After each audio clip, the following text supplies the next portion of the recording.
Good afternoon, everyone. Welcome to the Gig Harbor City Council special meeting of Thursday, August 18th. The time is 2:03 p.m. And I will turn it over to our city clerk, Josh Stecker, for a roll call. Thank you, Mayor. Councilmember Barber. Here. Councilmember Denson. Here. Councilmember Henderson. Here. Councilmember Likens. Here. Councilmember Rodenberg. Here. Councilmember Storsett is excused, and Councilmember Wook. Here. Okay, great. Thank you, everyone. And thank you to those joining us. During this afternoon's meeting, we will be accepting public comment only on the memorandum of understanding with the Gig Harbor Boat Shop for the management of Ed and Boatyard House. This is our only new business item, and council may decide to take action on this. So we will not be taking public comment on the discussion items on the agenda for this special meeting. So just wanted to preface the public with that, and council as well. Okay, so moving right on to new business one. Again, this is our memorandum of understanding with the Gig Harbor Boat Shop for the management of Ed and Boatyard House. And this report will come to us from our Public Works Director, Jeff Langhelm. Hi, Jeff. Thank you, Mayor. Good afternoon, everybody. So hopefully you were able to read through the proposed MOU that was provided with your agenda bill. Just going to give a quick summary of what that said and what we're asking here. As you know, after the city purchased the Ed and Boat property in 2004, there was lots of discussion about what to do exactly with the property. There were some suggestions made at the time of the purchase, and so the city council, and including the Parks Commission in 2009, made a recommendation to turn the Boatyard House specifically into a community recreation hall. So that was out there and for consideration by council. Eventually, the council and the boat shop agreed to move forward with that use of the house on the main floor, the lower floor, and then the upper floor for historical preservation purposes. And that is what created the third lease amendment in 2016 between the city and the boat shop, so that the boat shop would eventually manage the lower floor and community rec hall. And that lease set the framework for the MOU that you have before you today.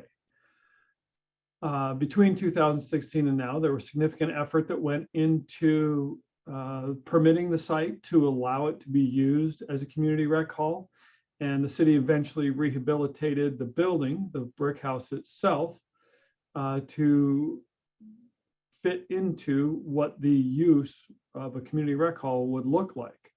There are lots of iterations of design, and eventually we ended up on the one we have today, where we cleared out a lot of the house, utilized the existing restrooms on the outside, took out the interior restrooms, but kept the kitchen, remodeled the kitchen and kept the kitchen, and then reused the original wood floors in the house in the main part of the building, and kept the character of the outside of the building and just modernized it, put modern heat and cooling inside and electrical connections. And so at this point, we have a building that is just about ready to be fully utilized. And so as we approach this point, the city and the boat shop have been in discussions for over a year about the details of this management agreement, or this MOU is what we have here today. We have been working pretty diligently in the past couple months to prepare the draft that you have before you. There's some of the key points I just wanted to go through on the MOU with council. If you didn't have a chance to read it in depth, per the lease, the community use portion of the facility is 180 days per year, and the boat shop programming use is the remaining days. Section 2 of the MOU identifies as the boat shop being responsible for the general maintenance and the monitoring of the facility. Thanks, Trina. The oversight of the facility and preparing quarterly reports. Section 3 is city responsibilities. It talks about a few items in there, and specifically the furnishings. The city is going to be providing the furnishings, which include refrigerator, microwave, maybe another accessory, and then some tables, chairs, and some level of AV equipment. Section 4 talks about automatic renewal. And then section 5 has a few items that talk about some of the details of the rental procedures and fees. Specifically, 5.3 talks about the fact that any city-led community use of the facility will be free of charge. So for example, if the city decides to go ahead and use the facility for an open house for a capital project that's coming up, since the city staff would be leading the use of the facility, we wouldn't necessarily need the boat shop staff to be there to open it, clean it, and close it and manage it. So in those instances where it's city-led facility or use, then the city would not be charged the fee. And then just one more point I wanted to point out, section 5.8, it does talk about perpetual use of the lower floor is discouraged. So we're not going to be scheduling consistent meetings every Tuesday at 9 a.m. for the same group. Normal other clauses included in here. And then on the next page 5 the next page after page 5 is the rate structure proposal. The city has reviewed this rate structure proposal. We believe these rates to be reasonable, and in fact these rates are lower than rates of comparable public facilities in our area. We have other rates for facilities in our area that are $80 to $100 an hour. So we've looked at the logic that was laid out here by the boat shop on how much they anticipate it's going to cost them to staff, insure, and manage the reservation system, and then do cleaning and maintenance. And so we recognize this as reasonable costs, and staff is recommending that we proceed based on the rental rate provided. Okay, and then so that's the general MOU itself. I just want to give a heads up that we are preparing to have the facility open soon. The boat shop is already trying to get an event scheduled in there. We're finalizing the last few items that we need, we believe, to obtain certificate of occupancy for the facility and be ready to use it by September. So that's what I had. Happy to answer any questions at this point. Great, thank you, Jeff. Yep. Councilmember Denson? Yes, this has been a long time in coming. I can't believe it's finally done, and I want to know when we can come in and see it, but that actually wasn't my real question. But you can answer that too, if you wouldn't mind. I'm wondering, since this is a city-owned facility, if there's restrictions for types of uses. And so I'm thinking political events, somebody using it for profit, like a for-profit art class or music class. Can other nonprofits do fundraisers there? And is alcohol allowed? These are just curiosities of mine. Okay, well, so restricting on use, we treat this facility the same as we treat community room AB or council chambers. That it's the same type of facility in our opinion. It's a public facility. So anyone who could use those facilities are free to use this. We're not restricting it to, we're not prohibiting religious use or political use. They pay the fee and it proceeds as such, just follow the rules. Your other question was related to the fee itself. No, like could somebody use it to make money, like in terms of like offering classes there for money? Yeah, we don't have any restrictions on that. There is not a, and so it's just like if you wanted to have a class here at City Hall, it's allowed. Okay, and then will alcohol be allowed? Alcohol will be allowed in accordance with any special event permit that's for the site itself. Thank you. And you asked if we could go see the facility. We could coordinate that. It is kept under lock and key. City staff have keys to that, and the boat shop staff will also. But we could, if there's interest, we could provide a time to meet down there and provide some tours through the site now that it's complete and we're going to have our certificate of occupancy. How many council members would like to take a tour prior to it opening? Oh, Okay. Everybody will. We all will, right. we will make sure that we coordinate that. Yeah. Jeff, I just had one clarification to what you said. I believe within the boat shops or primary lease, they are prohibited from conducting political programming. However, under the public's time, they would be able to have things that were politically affiliated, but not the boat shop programming itself. Thanks for the clarification, Maria. Yes, that I was referring to the community use side of it. So the general public access to it. Mary.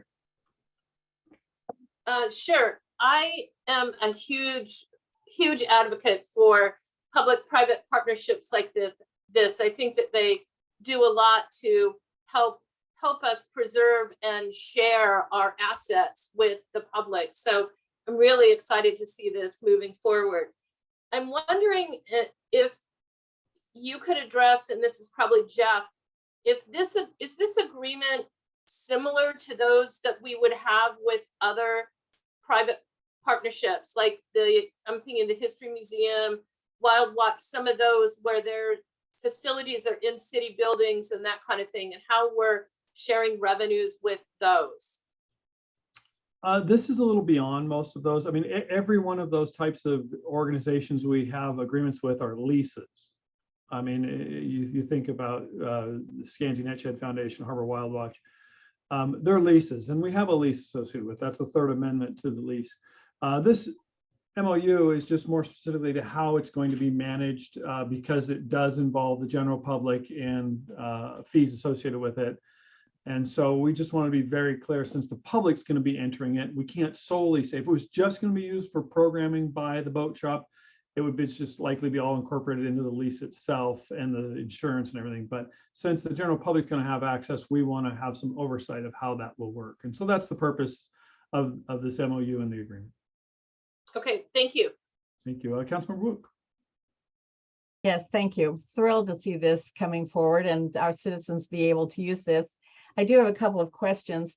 What happens if $40,000 is not raised by the lease of this building? I think that is the amount that the boat shop thinks it's going to be necessary to operate this. What happens if that's not raised?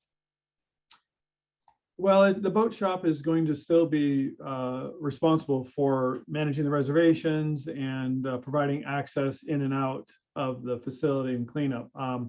I think it'll be one of those things where if at the end of the year or end of the first year, the boat shop thinks that they are not covering all of their costs, we'll have another discussion with council, with staff and council about what options might be there. But if there's fewer amount of rental periods, then there's less cost that the boat shop have incurred. So there might be minimal impact, but if there is an overall general impact, then I think that's just going to be a discussion we'll have as we proceed in the future.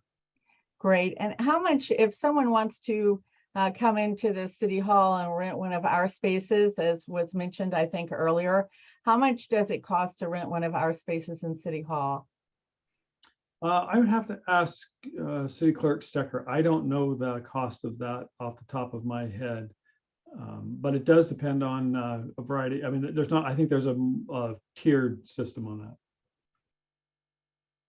that. Yeah, I'm pulling up the fee schedule right now. It is when we rent out the civic center facilities, we only rent those out to other government agencies or civic nonprofit organizations. So we don't typically charge a fee for the use of the building, but there is a fee for any staff time that's involved. So if we have to have a custodian or someone present, like the boat shop does at the meeting, then there's a service charge for that. And I want to say it's $75 an hour, but I'm going to pull that up and look. So the only concern I have is I think $50 an hour seems to be is a concern of mine. When you look at the price for renting picnic tables, it's $50 for every 4 hours. And we have city staff that has to clean up our parks. When you look at the most expensive space in Anschutz Park for a kayak, for people who rent their kayaks or space to store their kayaks or paddle boards, that works out to 66 cents an hour. So I just have a little concern that our citizens are going to be charged $50 an hour. That seems excessive to me. And while I want everybody to make a lot of money, I want our citizens to be able to use this in some way. And I don't even know what the amount would be, but when you look at how much it is for picnic tables where the city has to go in and clean up the park after the use of these picnic tables, it doesn't seem to quite fit. It might fit with other cities, but my concern is that it doesn't fit really with Gig Harbor. So do we have anything in Gig Harbor that justifies city things for $50 an hour? Well, as the city clerk mentioned, City Hall itself for non-city events is $75 an hour. And in Gig Harbor Peninsula, that's the $80 an hour that I've seen elsewhere for similar public facilities. So I think it's very reasonable. The picnic table analogy, well, I understand that the picnic table analogy we don't have separate insurance for someone to come in and use a picnic table. And our maintenance crews are already out there on a daily basis cleaning up. They don't have to make special trips to unlock a facility, stand by while the event's going on, and then lock up a facility when it's done. So we don't have those added standby costs. It's just part of more of our normal routine. And so it's a wear and tear issue. And I see Daniel Kenny has his hand raised. Maybe he can provide more input. I'll just quickly jump in that the lease already describes how this fee will be established, and that it will be minimal and justifiable by the actual costs incurred by the boat shop for the administration. So it's less about what does council desire the rate to be based on any number of considerations, and more directly attributable to their justifiable and actual costs in managing the property. And that's why I think they put in some of the information on how they got to that, and that can be reassessed, of course. But the council wouldn't want to deviate from what they have, what that determination is, to something that feels better based on comparables or something like that, because that's not what's already included in the signed lease. Thank you. Okay, thank you. Councilor Rodenberg. Yeah, I would kind of additional to what you said, Jeff. I don't think that picnic tables and a waterfront location are apples and oranges. I believe that I like the part of the lease that says that the fees will be reassessed in a year. And I think that going into this, nobody has a real solid idea of what it may cost. So I think you don't want to, in a year from now, find out that it did not cover loss. You don't want to burden a new business with a loss.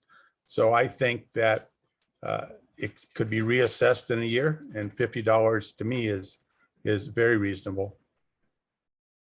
Thank you. Administrator Knudsen. Thank you. Councilmember Rodenberg, I was just going to say something very similar to that. Within the lease, it does say that we will revisit the fee annually.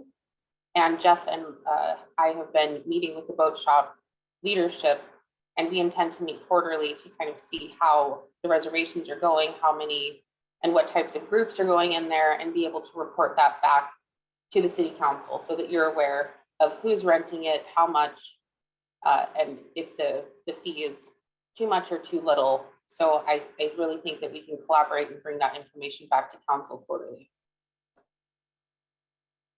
Okay, great. Any other clarifying questions from council? Okay, so I will now open up the public comment period for this agenda item only.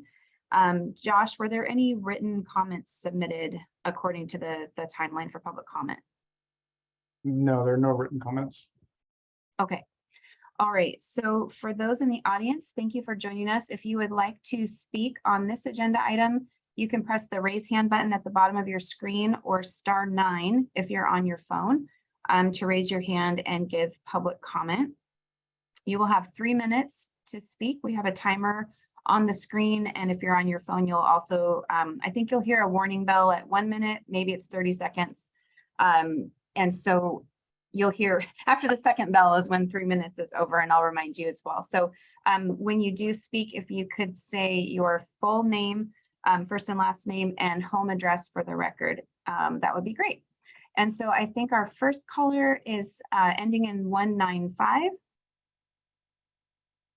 Hi, yeah. Can everyone hear me? Yes, we can. Okay, great. Thanks. This is Kit Kuhn, 3104 Harborview Drive. Thank you, Council. Though I strongly support and love the boat shop, I find today's discussions means a lot more work. If you look at the MOU, it is very vague and contradictory. One of the many examples is under the expenses. Most of the expenses are the city's expenses, like, for instance, the $6,000 ongoing expenses. You know, currently right now, the boat shop actually anything over $1,000 for the whole year of the boat shop, the city pays for any other expenses. So a lot of those $40,000 that you see, actually, those are expenses that the city will probably be paying. So also, if the boat shop charges a fee for classes or programs or fundraisers in the building, it's actually the citizens that are paying for that through their citizens' property taxes.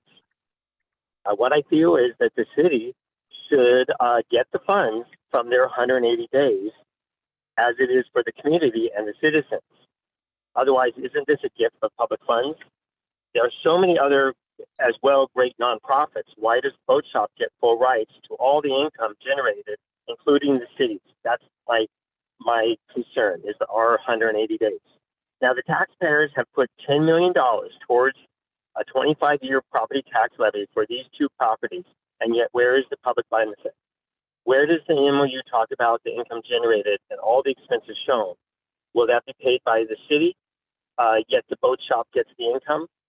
Is it really going to take 20 hours a week for the boat shop to schedule part of the 180 days? Why is this not put on a normal council meeting, but decided at 2 p.m. on Thursday, when the past council mayor worked 4 years to come up with a plan without the boat shop in a hurry? Public comment was just added to this MOU yesterday at 3 p.m.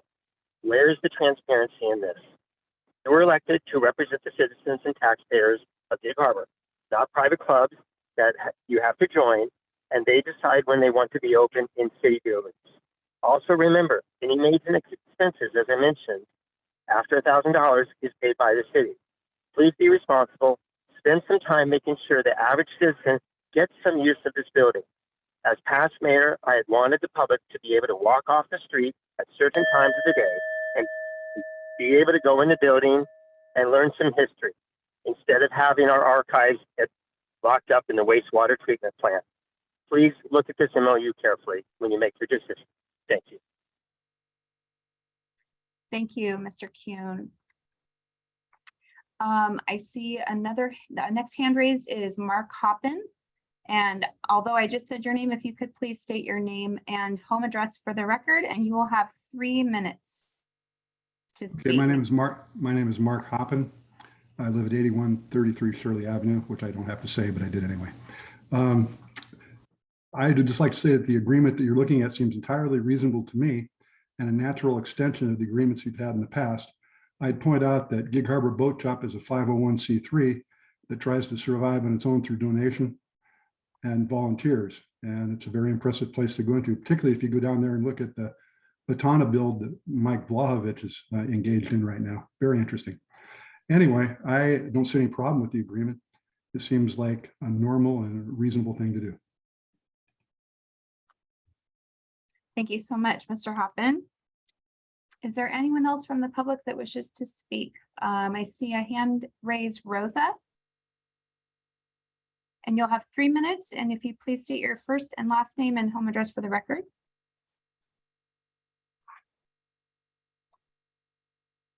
You can press *6 to unmute yourself. if you're on your phone.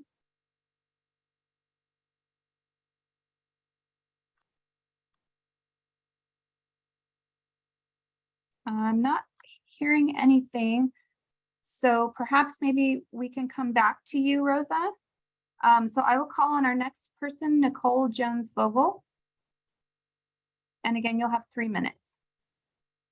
Great, thank you, Mayor Markley, and good afternoon, Council. I just wanted to pop on. I've been listening to the conversation. I really appreciate the comments and questions about this MOU. It has been a long time in the making, and it has been a very rewarding process to work with city staff to get this before you today. And a lot of consideration and thought went into the fee proposal and the various components of this agreement. And I just wanted to remind Council that the part of the year that the boat shop is using that for programming, we're not charging for that programming. That's a service that is being provided to the community. So we may do boating classes or different types of lectures about the importance of maritime culture and in a working waterfront. And then the other 180 days will be available for community use, at which we will be having a rental fee associated with that.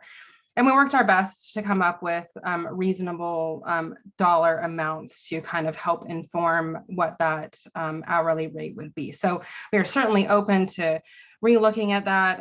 As Katrina mentioned, we will be providing a quarterly report, which will outline kind of how things are working, and we'll certainly be having close communication with Jeff and city staff about how that's going. Jeff alluded to the fact that we are hoping to have an event in the space coming soon. We'd like to use that as a soft start, and we're hoping that we can do a ribbon cutting, which it sounds like you guys are all very excited to get down to the site. And I think that that would be a really great way to kind of kick off what's happening down at the boatyard. And the event that we're working on, if you haven't heard, it is a city-sponsored event. We will be christening the Batana, which Mark Hoppin had mentioned. We have Mike Vlahovic, who is here from Croatia, building a traditional Croatian fishing skiff. And he's doing that with community volunteers and through program participants. So people have been working alongside him, learning really unique skills. We're also hosting a youth program on Monday to, there's some Croatian children that have flown into town as well, and they will be teaching kids how to do ship caulking. And so we have a lot of stuff happening. And on the 3rd, we will be christening that boat. A name will be revealed. There will be activities and hopefully presentations on that maritime international exchange that we've been doing in the boathouse, or in the boatyard brick house. So anyway, thank you so much for your deliberation on this item, and we're really looking forward to getting that city facility into full operational use. Thank you, Ms. Jones-Vogel. Rosa, would you like to try one more time? Hi, my name is Rosa Alejo. Can you hear me? I can now, yes. Thank Okay. you. Okay, great. I just wanted to say that I'm in favor of the boat shop as well. My family and I recently went to the boat shop and we loved it. We brought some visitors from out of town and my mother-in-law, and they just loved it too. And they said in other places this would be like more unattainable. Like the prices seemed pretty affordable. And then plus we got a membership, which made it half price. So for people who live here, they could make it even more attainable. And they also gave us like a tour of the boats downstairs and told us about the programs. And my son is looking forward to building a boat with my husband when he turns 12. So yeah, looking forward to it and so happy that it's in our community. Thank you. Thank you so much. Okay, I don't see any other hands raised. I'll give it just a couple more seconds to see if anyone from the public wishes to speak. Okay, I will close the public comment. Thank you to all who came today to speak. We really appreciate hearing from you. And I will open it up now for council deliberation and action. Councilmember Rodenberg. Yes, I'm very proud to move that we approve and authorize the mayor to sign a memorandum of understanding with the Gig Harbor Boat Shop. Second. Okay, great. We have a motion and a second. Councilmember Denson. Yes, thank you. I'm supportive of this as well. Particularly after some of the comments and particularly after the comments of Nicole Vogel-Jones, when I got a little bit more assurance that there would be opportunities for the public to come in and see this property. The boat shop, as she said, is going to be having events, many of them or all of them perhaps free to the public. So the public will be able to take advantage of those. And then I would also encourage city staff to utilize this for any meetings that we can or open houses with the public, because I think the public's going to be excited to explore this new space and it'll be something different for them along the waterfront. And that gives the public another opportunity to enjoy this asset. Thank you. Future council retreats, maybe. I like that idea. Okay, we have a motion and a second.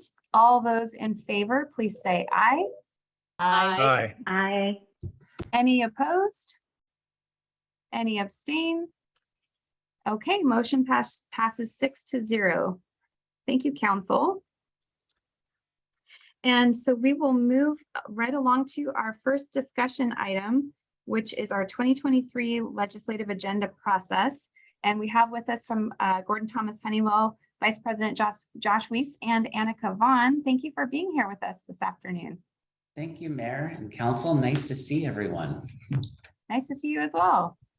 Sounds like perhaps we found the perfect location for our 2023 legislative session kickoff with our delegation. Hey, there's a thought. Are you ready for me to go? Can I just? I'm ready. You can go for it. Take your time. Thanks. So Annika we have a PowerPoint presentation that Annika is going to run for me. And just for a little bit of context, Council, what we want to do today is start to talk about our 2023 legislative session and how we should be preparing and what our priorities might be. And this might be a little bit repetitive. In fact, for council members that have been on council for a little bit, this will definitely be repetitive. But we wanted to kind of start at the beginning, so to speak, because several of you have not been through this process before, and it's pretty important to us that you have a feeling going into session that this is your legislative agenda and that this is your process, and we want to make sure that we are reflecting your priorities and needs in Olympia when we're speaking to legislators. So go ahead, Annika, next slide. So we're going to talk a little bit about just what to expect in 2023 to the degree that we can predict right now. We want to actually talk a little bit about us because I know we've met some of you several times, but just going back to the beginning about our firm, I think would be helpful. Not too much time on that. We want to quickly dive into the process for setting the legislative agenda and the distinction between the agenda and the policy document, and then hear your thoughts and discussion at the end. So, and I should have said, please do feel free and interrupt me. I'm happy to take questions as we're moving along. Also, ask questions at the end. Happy to have discussion too. So in terms of the upcoming legislative session, which starts January 9th, it'll be the first year in the 2-year biennium. It's what we call the long session. It'll be 105 or more days long. Last session was a shorter 60-day session. So this will feel a lot longer than last session did. The legislature's main task will be to adopt biennial budgets for both, for the 3 budgets that they do adopt, the operating, capital, and transportation budgets. We do think there will be significant opportunities in the capital budget as well as the operating budget. State revenues continue to really come in at a steady pace. There was just a revenue forecast, monthly revenue forecast that came in earlier this week, and revenues are stronger than had been forecast even in June. We really do not anticipate many opportunities in the transportation budget, having just passed the Move Ahead Washington package.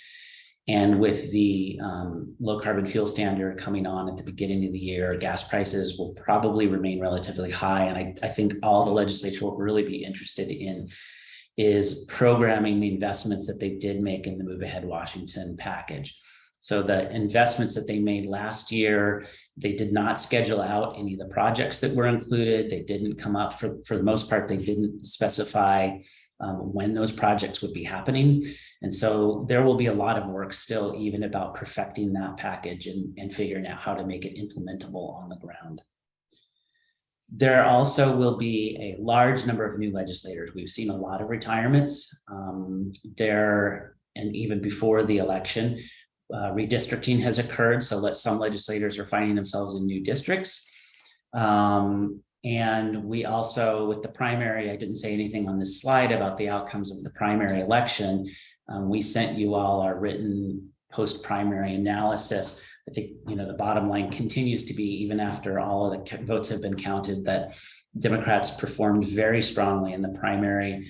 I was talking to a candidate yesterday who had been doorbelling both before and after the Supreme Court decision overturning Roe versus Wade, and he said it was like a light switch. He was not hearing from residents at all. And then after that decision, that was all they wanted to talk about. So the Democratic base was very much fired up for the primary. I think the major question will be whether that is still the case in November. So though Democrats did very, very well in the primary, there is still, question about how that will look in November. I do not think anybody at this point is feeling like the chambers are going to flip majorities or anything that dramatic at this point. We know that there will be some topics that will come back, particularly with strong Democratic majorities again. Legislation to incorporate the climate change into the Growth Management Act will almost certainly be passed this next session. That is a priority for that caucus and only didn't pass last year because of limited floor time right before cutoff. We know the middle housing conversation is going to occur again. Association of Washington Cities is putting together a facilitated process and hoping to come up with a city proposal that is hopefully at least livable for municipal jurisdictions. We know police reform and the pursuit issue will be coming back, even with a Democratic majority. We also know that the Blake decision, which decriminalized a lot of drugs, will be coming back, and the legislature will be revisiting that decision that they made in response to the Supreme Court 2 sessions ago. So that will be controversial as well. Social justice and equity I think, seem to still be on the radar for the legislature moving forward. Question mark about the format. I think if I had to guess, I would have said this last summer as well, but if I had to guess, I think they will be back in person, but that's hard to say. We know we have talked to legislators this summer that are very much feeling like they don't want to go back in person and hope that there is some sort of hybrid option. We'll just have to see. Go ahead, Annika, thanks. So I just quickly wanted to reintroduce ourselves. Gordon Thomas, Honeywell, Governmental Affairs. We are the largest government affairs firm in the state, founded in 1985. Our main offices are in Tacoma. I'm sitting here in Olympia in our Olympia office. And then, as you know, we have a Washington, D.C. office that you also work with, our federal lobbyists. I have 3 other partners at the firm who really are, during session, day to day on the Hill. We have a team, in addition to those 4, of about 6 other people that will be on the Hill. So we have a pretty strong cadre, and we share a lot of information and help each other out as much as we can. So even though you usually see Annika, and always will see Annika and me, there's a whole cast of characters behind us that are engaged with the legislature as well. We really have a very strong presence and experience representing public agencies. We represent cities, counties, ports, public utility districts, water and sewer districts. And then I also have a partner that predominantly has business clients. So we are in that space as well. But Annika and I primarily represent municipalities. We really are nonpartisan. We're not a firm that gets engaged in campaigns. So you won't ever see us out there working for a candidate. because we represent a lot of municipalities, we really have to focus on being information driven and providing legislators just with good data and strong arguments. We don't have campaign money, except for some personal money that I write myself out of my checkbook. That's really about what we've got. We've had a really long and successful relationship with Gig Harbor. We represented the city since 2007. I did some quick calculations. If you go back that far, we've had just millions and millions, literally about $5 million worth of state investments in the city that we've helped the city garner in that time, as well as just a couple of years ago, avoiding a almost $2 million B&O tax impact for the city on your wastewater system. So we really feel like it's been a fantastic relationship, and we really have had a lot of success, and we appreciate it very much. So, our approach to legislative agenda development, we really do view advocacy as a year-round effort. It's a little bit hard right now because all of our delegation are engaged in campaigning. I just in the last 24 hours have spoken with Senator Randall and with Spencer Hutchins. So we're engaged with existing legislators and candidates through the year. And actually, I should mention, we'll be working on this and talking to Katrina and Chief Busey, but Senator Randall today asked if we could arrange a ride along with the chief to see how things are going on the law enforcement realm. So we'll be working on doing that. We really, when it comes to funding requests, both capital and operating, we really do recommend that you try and put forward projects where you'll be the last dollar in. The state doesn't want to be the first dollar in on a project. They want to know that if they invest in a project, there's going to be something that actually gets built. We like to build on previous successes and show that jurisdictions can wisely use resources that the state appropriates. And one of the most important things that we really can do for our success is to make sure that we have the support of the whole delegation. We also, it's very important that we have unanimity and full support from the city itself. If we have divisions, legislators in many times have to make tough decisions about projects. And so any reason to not fund a project is usually good news to them.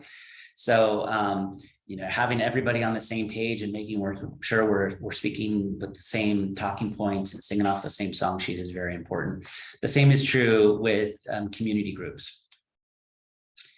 In terms of policy requests, we usually, in many cases, the Association of Cities will be leading the charge on policy issues that relate to cities broadly across the state.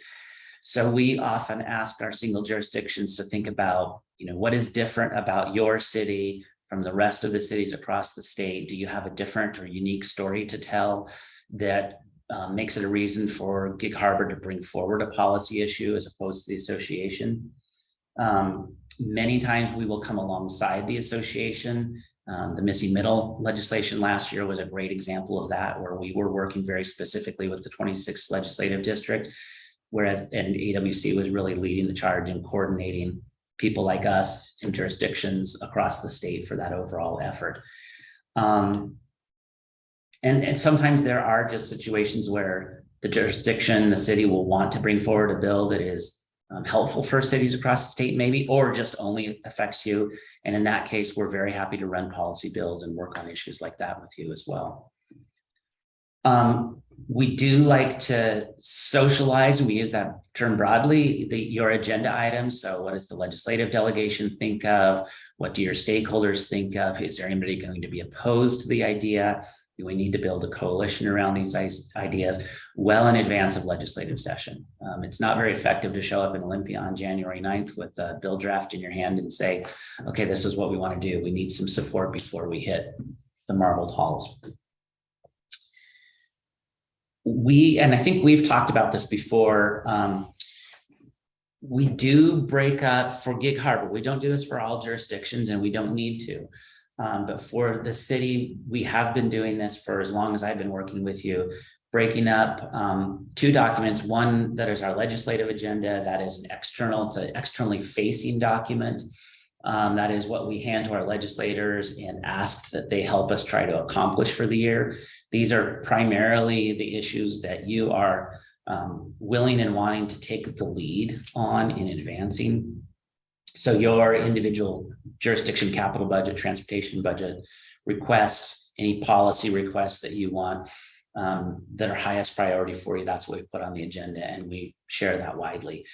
The policy document is really an internally facing document. That's between basically council, the mayor, and us.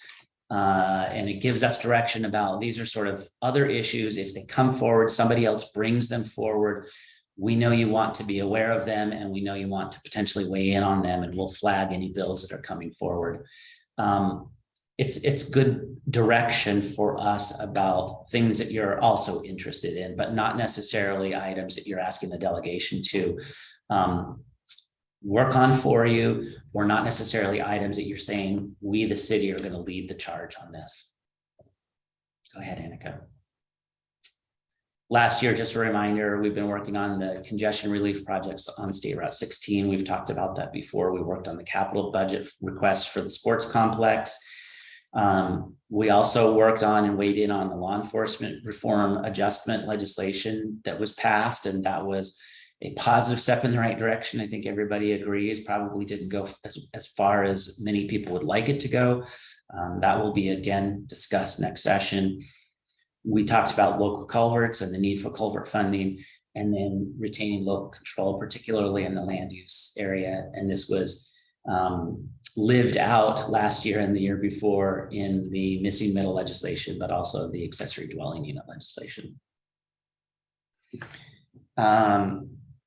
Policy document, I'm not going to walk through each of these, but I will just say that supporting Main Street legislation, that is a great example of an item that we've had on our policy document for a long time. We have never initiated legislation or funding requests for the Main Street program, but when those items have come forward by other legislators, we've always gotten in and supported them. So we've kept it on the policy document. I think I'm gonna unshare the screen so we can look at each other when we talk. Okay, go ahead. So yeah, what we're really wanting to do here is start to get your ideas, take any feedback that you have, and really just talk about, next steps. I think what I will say further is that we, the next couple of months, would like to spend with you internally, filtering through what your ideas are. We would like to have a finalized legislative agenda and policy document sometime in October or November. In November, December, we'd like to meet with the 26th legislative delegation formally. And sounds like maybe we'll be down at the boat club. And just some key dates for you to think about. November 30th through December 2nd, the House and the Senate will be meeting what are called legislative committee assembly days. And this is when legislative leadership will be potentially changing depending on what happens with the elections. They'll be making new committee assignments based on retirements, et cetera.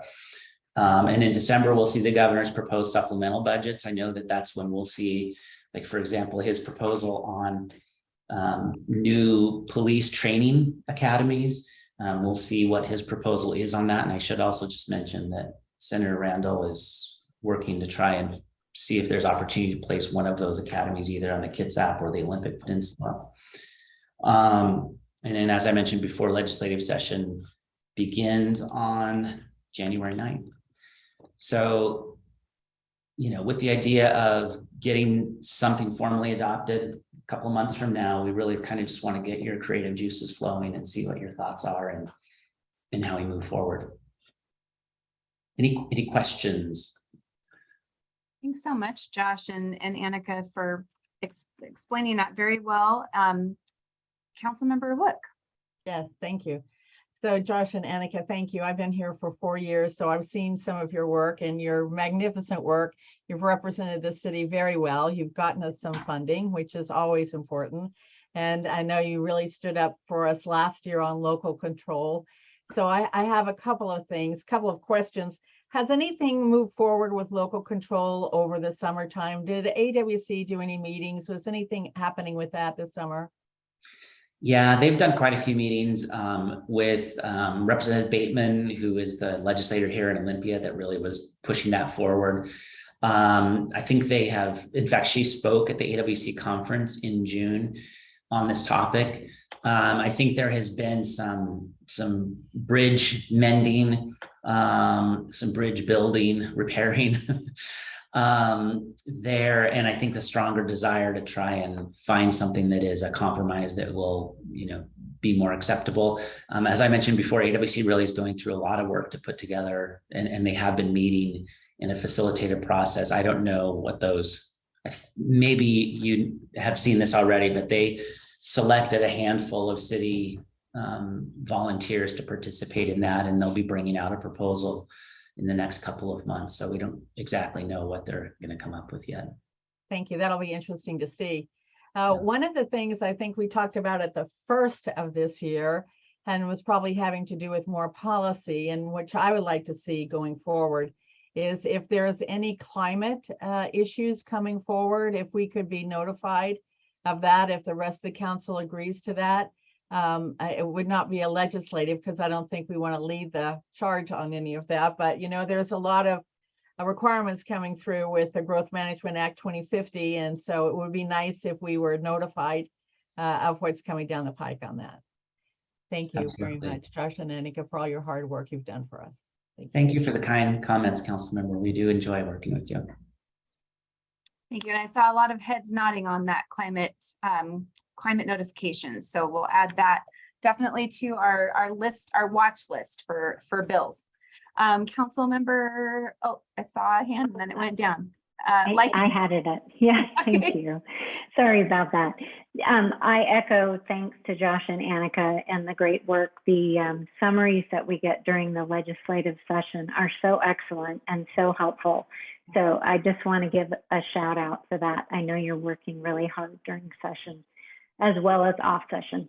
I had a question, and this is both for City Administrator Knutson as well as you all, on the whole local control land use missing middle.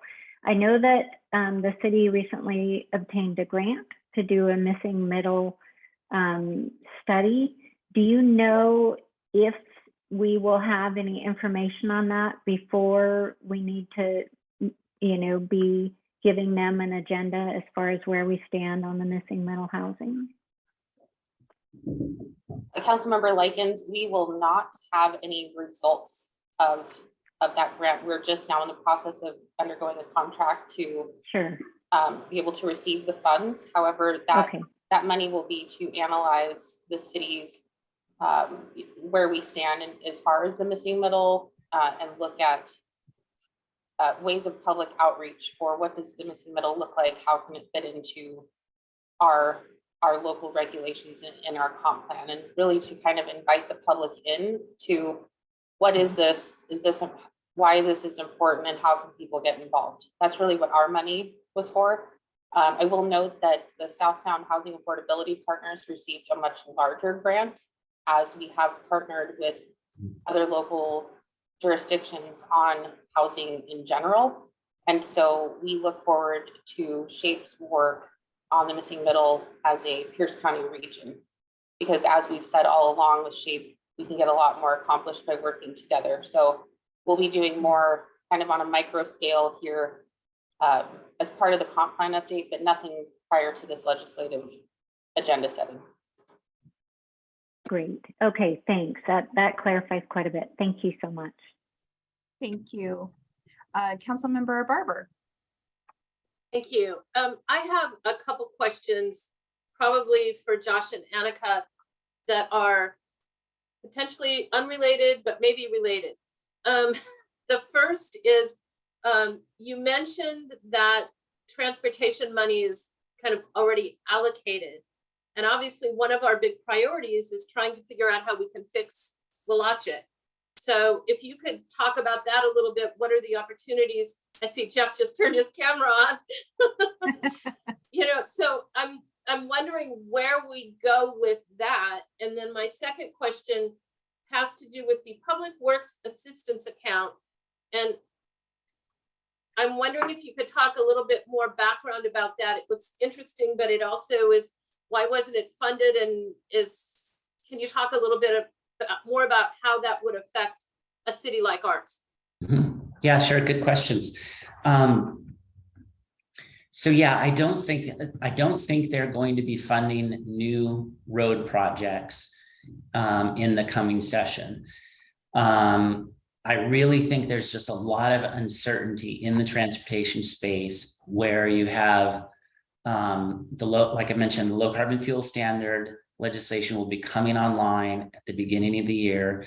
The other unknown is that the cap and trade system will also be coming online at the beginning of the year. And that's important because the legislature assumed that a significant amount of revenue for the moving forward Washington package would come from that cap and trade system. So if they don't meet their projections on revenue from that, then they're going to have holes or a hole in their existing revenue package.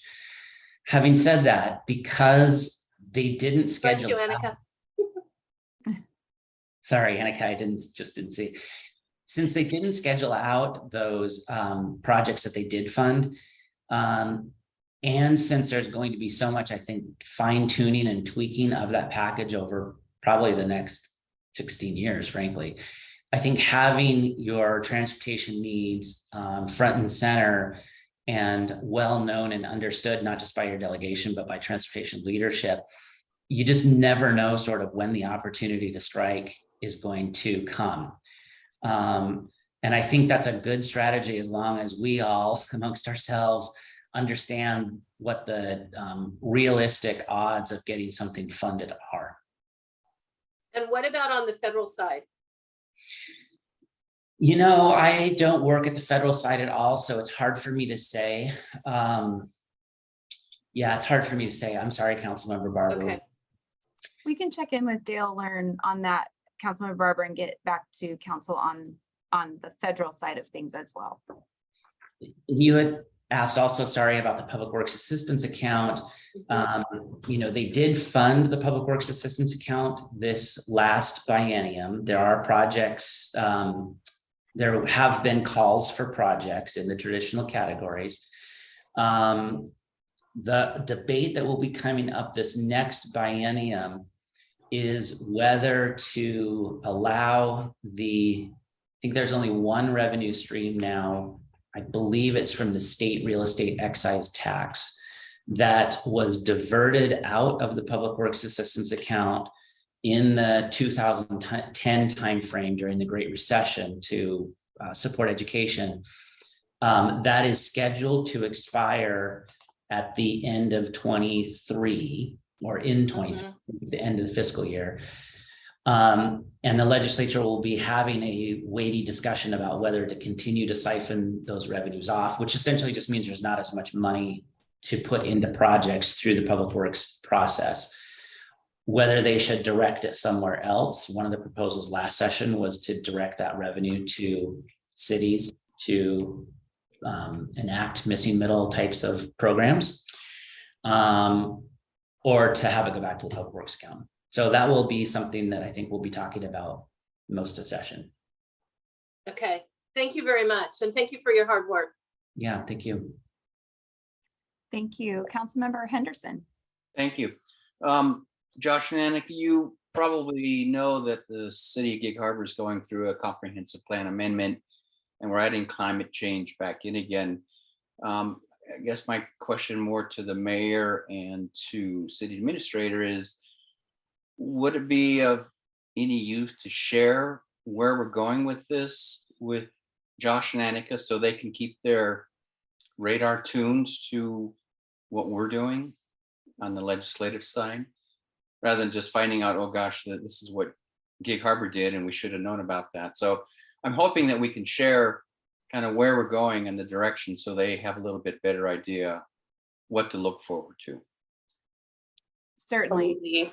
Councilmember Henderson, we look forward to having Josh and Annika involved with us, and I totally agree that having everyone at the table will provide dividends for us in terms of both the legislative agenda and the comp plan. So we'll make sure that that happens.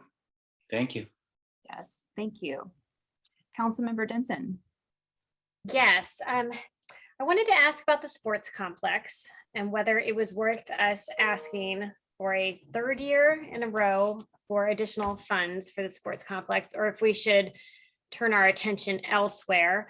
And I also wanted to ask about a potential operating request. If we're not likely to get transportation dollars, and if we need a new project for a capital request, there's also the operating budget. And is there any opportunity there for us? Thank you.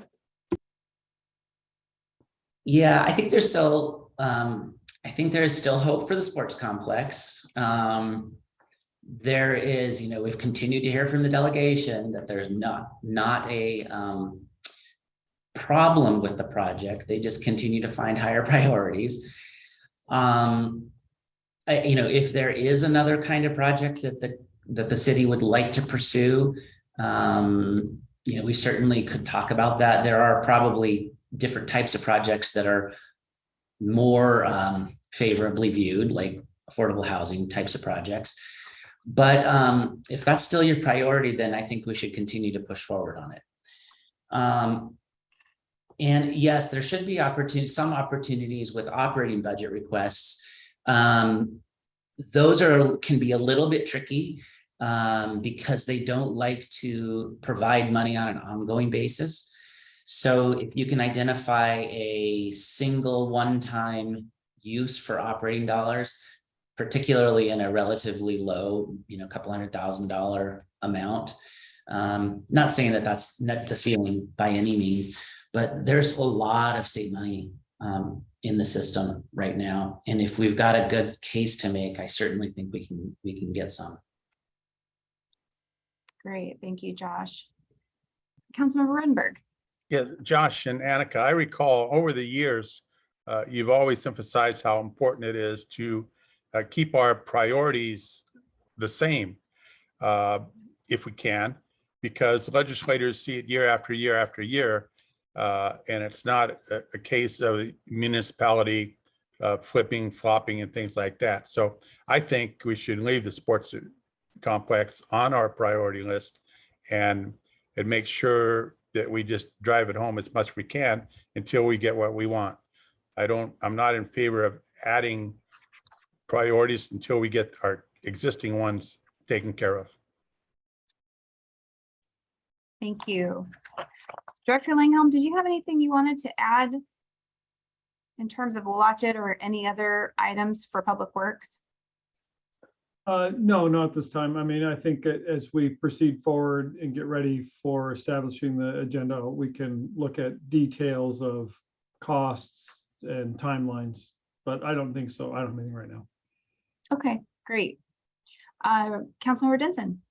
I'm just wondering what the next steps are, since we don't have an intergovernmental affairs committee where we would kind of go through each of these items and the different policy items.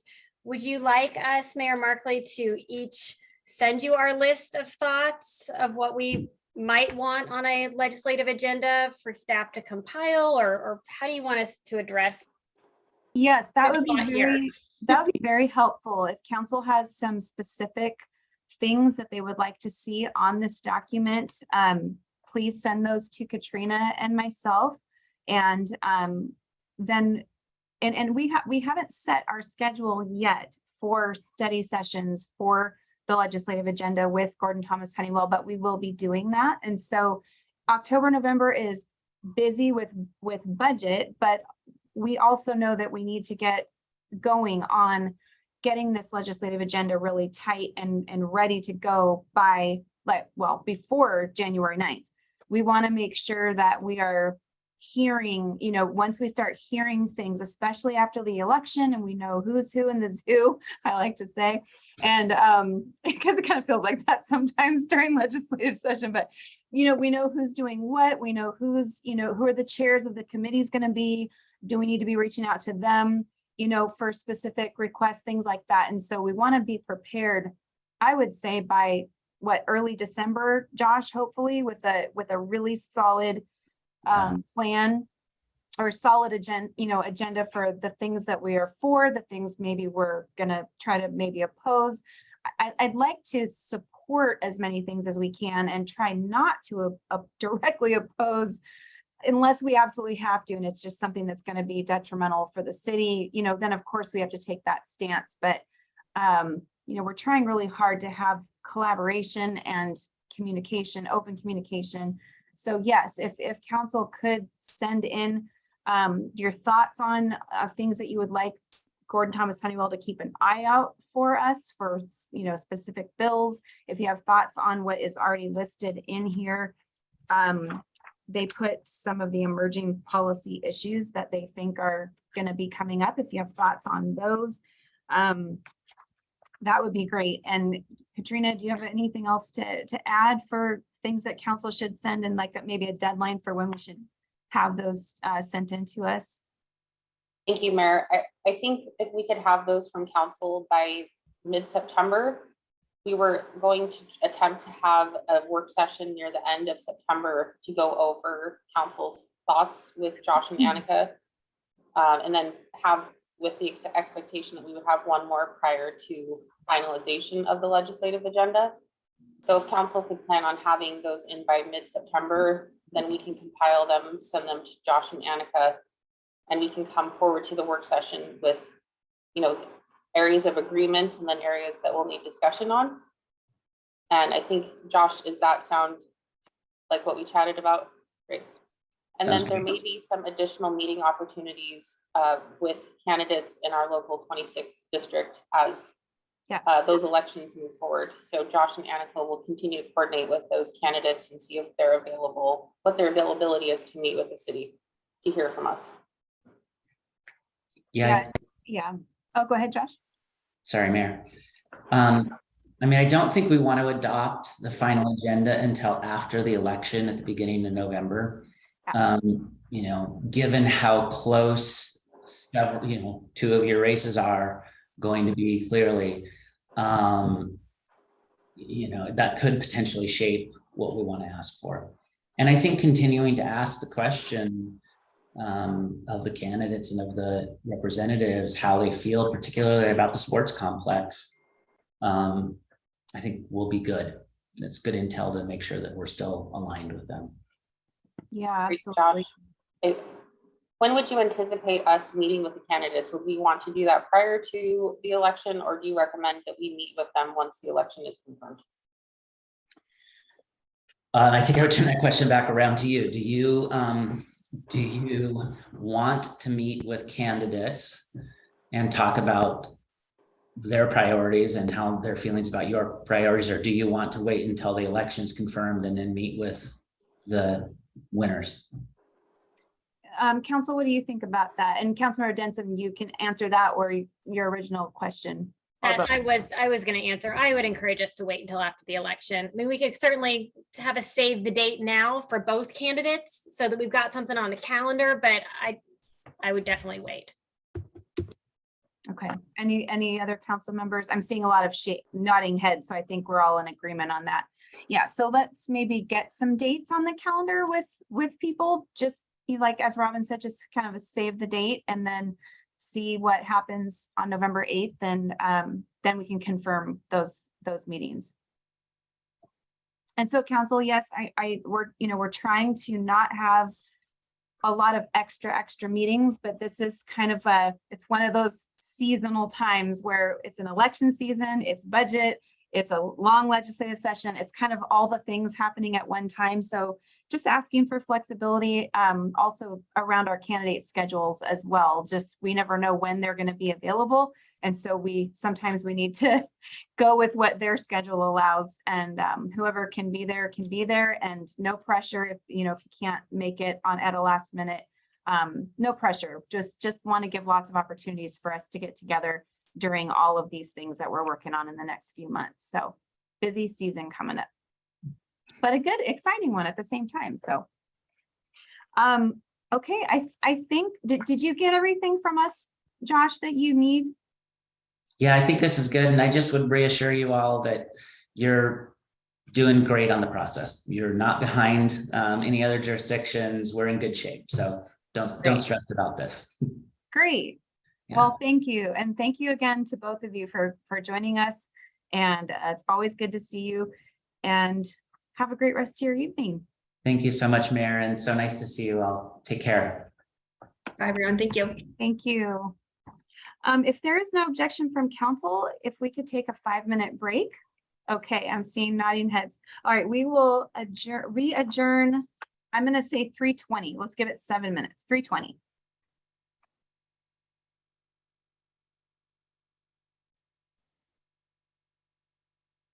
Welcome back to the Gig Harbor City Council special meeting of Thursday, August 18th, 2022.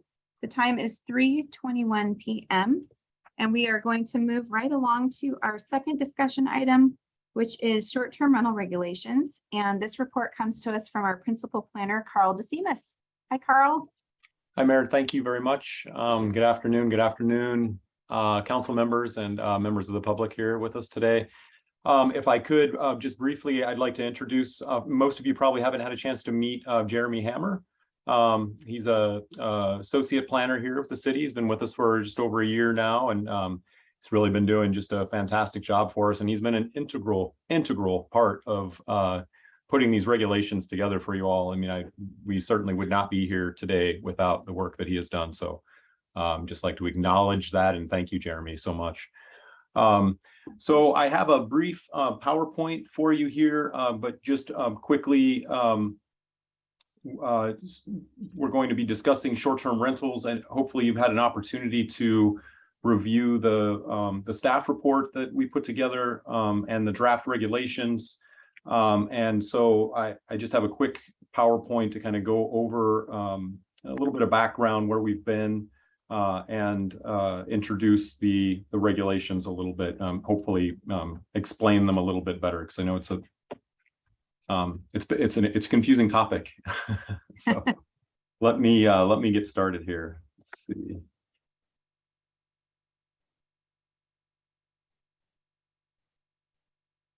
Okay, hopefully you're seeing the opening slide to the presentation, short-term rentals. Okay, thank you very much.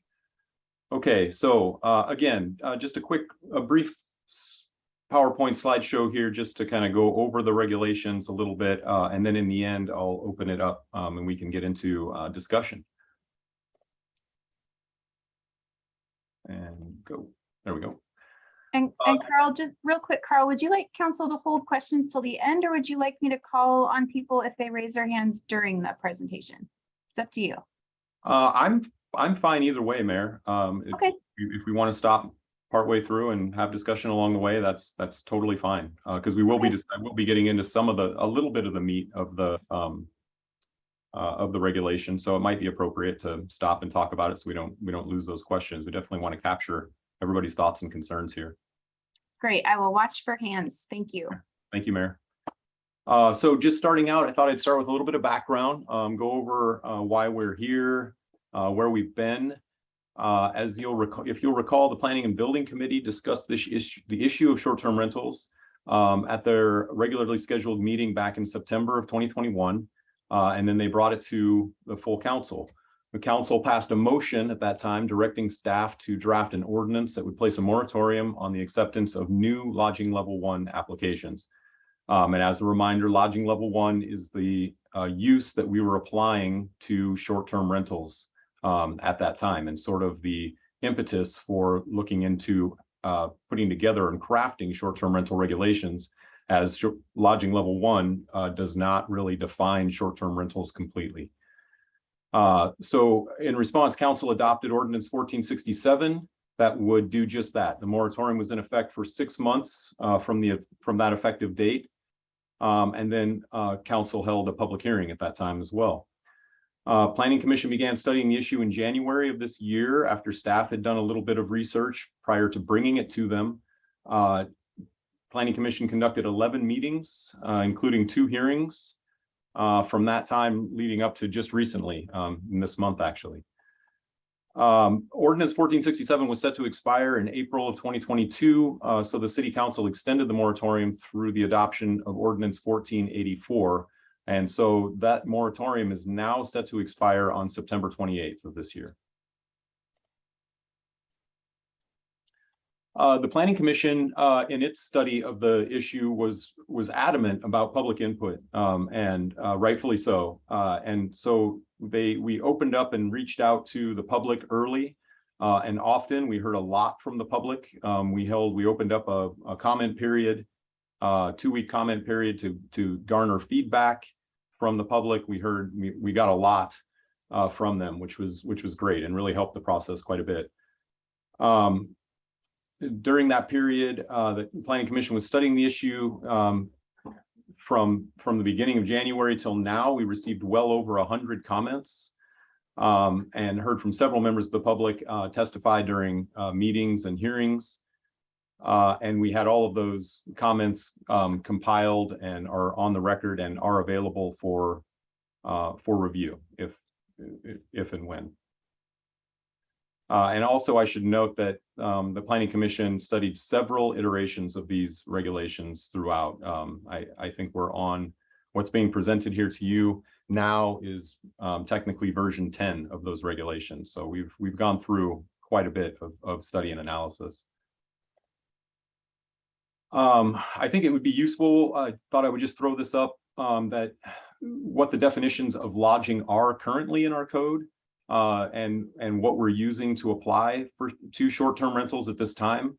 At lodging level 1, a single-family residence providing overnight lodging for guests, and may provide meals for overnight guests not to exceed 5 guest rooms.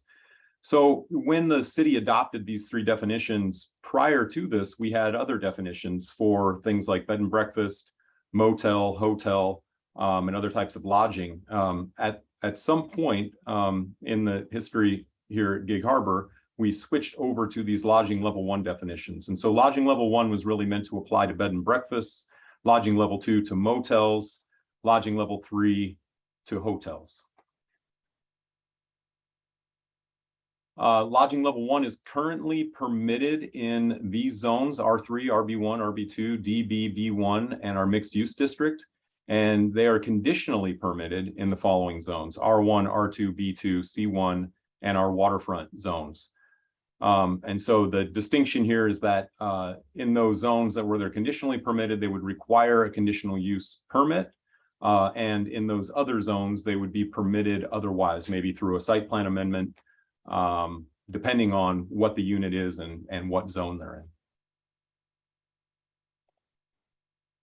So under these current proposed regulations, in order to draw a distinction between lodging level 1 and short-term rental, we've proposed an amendment to the lodging level 1 definition so that it's more clearly and distinctly aligned with a bed and breakfast use. So we're proposing to take out may so that it is clear that you would provide meals like a typical bed and breakfast would.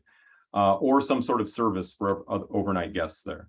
So it's more like a different use than a single family residential use, in other words. And so that distinction is important because short-term rentals are not, we're not deeming them a different use from the dwelling unit. It's more of an accessory use to what's already been established at that site. Whereas a lodging level 1 is bed and breakfast is clearly something different, something other than a single family residential use. Carl, Councilmember Henderson has a question. Thank you, Mayor. Thanks, Carl. You've got or services underlined. Is there a definition somewhere else about what or services are? Like, if I were to provide somebody a map, is that considered services? Or I just was looking for some clarity on that because it was underlined, so it must have been something special. Well, it's underlined, Councilmember Henderson, because this is it's added language to the definition. So that language did not exist under the previous definition. So but may did. So we're lining out may. We're adding services. And in answer to your question, no, we don't necessarily have a definition for services, but we would expect those to be some sort of business type service, something other than what you would typically see or have in a single family residential home. Still seems vague, but all right, thanks. Councilmember Denson. Yeah, I agree with Councilmember Henderson. I'm just afraid somebody could read that all different ways and say, I provided a service. I'm a bed and breakfast. Well, I'm not a bed and breakfast. So we're not calling it out here. I'm wondering if there's some sort of language we can add that, because, you know, a bed and breakfast, they're providing meals. I think that the spirit is that someone is there at least occasionally with these guests, welcoming them, providing them a meal, or, you know, a host, a hostess. Maybe there's some sort of language we can add about some sort of physical presence, something like that. Mhm. And I don't know if we could put in parentheses, for example, a bed and breakfast. So that is the spirit of this. I know, I agree. Thank you, Councilmember Denson. I agree. I know the lodging level 1, 2, and 3, just using those terms in general is kind of confusing in my personal opinion. But we didn't necessarily want to change the entire structure of, you know, the use table and what we have in place as part of the short-term rental regulation amendments. But I completely agree that we could probably eliminate some of the vagueness from this definition. And I think we could very easily do that prior to bringing this back to council for consideration. Carl, may I interrupt for just 1 second about what Councilmember Denson said? Throughout the comprehensive plan, one of the major things that we're hoping to do as a portion of the accompanying code amendments is to go through our code and look for ambiguity or things that we've regularly had to make director's interpretations on and correct those as part of that process. So we would encourage you or the public, if there's areas of our code that are confusing, let us know. And Carl will be back with comp plan public outreach very soon. Thank you. Thank you. All right. Thanks, Carl, for taking those questions. Oh, of course. And great, fantastic questions. Thank you, council members. Okay, so moving on, defining short-term rentals. So what we've done is taken short-term rentals and broken it up into 3 types. You're just seeing 2. The next slide will have the 3rd type. I guess I probably could have squished them onto the same slide, but I wanted to make sure it was clear. So short-term rental 1 would be something that would be in a dwelling unit. It would be considered a home occupation as well as a short-term rental, but it would be really permitted as a home occupation because it's more, we can liken it more to a home occupation than anything else. It would require that the dwelling unit is the operator's primary residence, meaning, and we've defined that in the draft regulations, as I'm sure you've seen, and that would mean that it would be their place of normal residence or typical residence for the majority of the year, so 183 days. And then it would also require a business license. Councilmember Whip? Yes. Is it possible for husbands and wives and 4 kids to have separate primary residence? Is it possible for a husband, a wife, and their kids to have separate primary residences? Yes. If they certainly could, if they're able to claim that residence as their legal primary residence. In other words, they have to be living at that place for 183 days. So if it were a husband and wife that weren't living together, then I would say, yes, that would be something they could do. And how would the city know if they're living together or not? Well, there's going to be a bit of the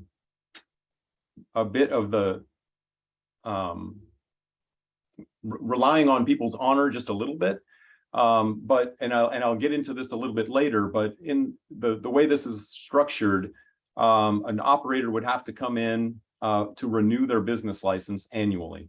So if they have, let's just take this short-term rental 1 for example, they would have applied for and gotten their business license through the home occupation process. We would have issued that to them. They will have to come in annually to renew that. At that annual renewal, we will require them to provide us with an affidavit, a signed affidavit, notarized, stating that that residence is their primary residence and that they have met all and are meeting all of the performance standards that are in this proposed ordinance. So the reason that I asked this question is because I had an email from someone today that said they didn't want to be cheaters.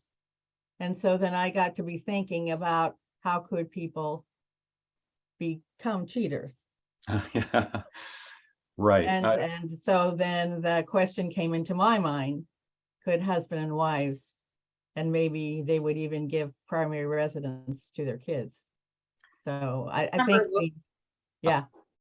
There was another question that we had about that today of a different circumstance, and that's something that Carl and Jeremy will need to chat with Daniel regarding the primary residence. It is a legal term, and that has a certain definition, but we'll need to think about it a little bit more. Thank you very much. Back to council. Thank you very much. Thank you, Katrina, and thank you, Councilmember Wilk. It's a really great question that you're bringing up, and of course, there will be people who will challenge regulations that we put in place. No doubt, and we'll try and find loopholes. But that happens with every regulation that we bring forward, and we always have the opportunity to go back and fix those errors as we learn more, or not even errors, or loopholes as we go forward and understand how the ordinance operates and how people are using it. Okay, so moving on to short-term rental 2. A short-term rental 2 would be also in a dwelling unit or an accessory apartment. A short-term rental 2 would require a short-term rental permit, which is a new permit type that we're developing. And it would also require a business license. Note that short-term rental 2 does not require the primary, the dwelling unit or accessory apartment to be the operator's primary residence. However, as you have seen in the regulations, we are requiring that any operator hold or have a primary residence within the city limits. So in that sense, a short-term rental 2 operator would have to have a primary residence within the city limits, but the place of operation for the short-term rental would not necessarily need to be their primary residence. Katrina. Thank you, Carl. Could you correct me if I'm wrong, but I thought for the STR2, if it was in a commercial district, we would not have that requirement because these are commercial in nature. And if it was a commercial building, that would be owned separately. I don't think we have that in the current regulations, but it's certainly something that we can explore. Jeremy, am I incorrect in that? You were correct in that. I think we had that in a previous draft and it didn't quite carry over to this one. Okay. I think it's something we can look at.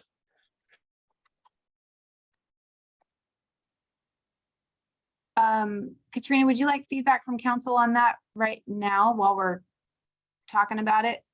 Or do you want us to internally talk about that and then add that potentially? Thank you, Mayor. Thank you. Carl and Jeremy and I have talked in the past about the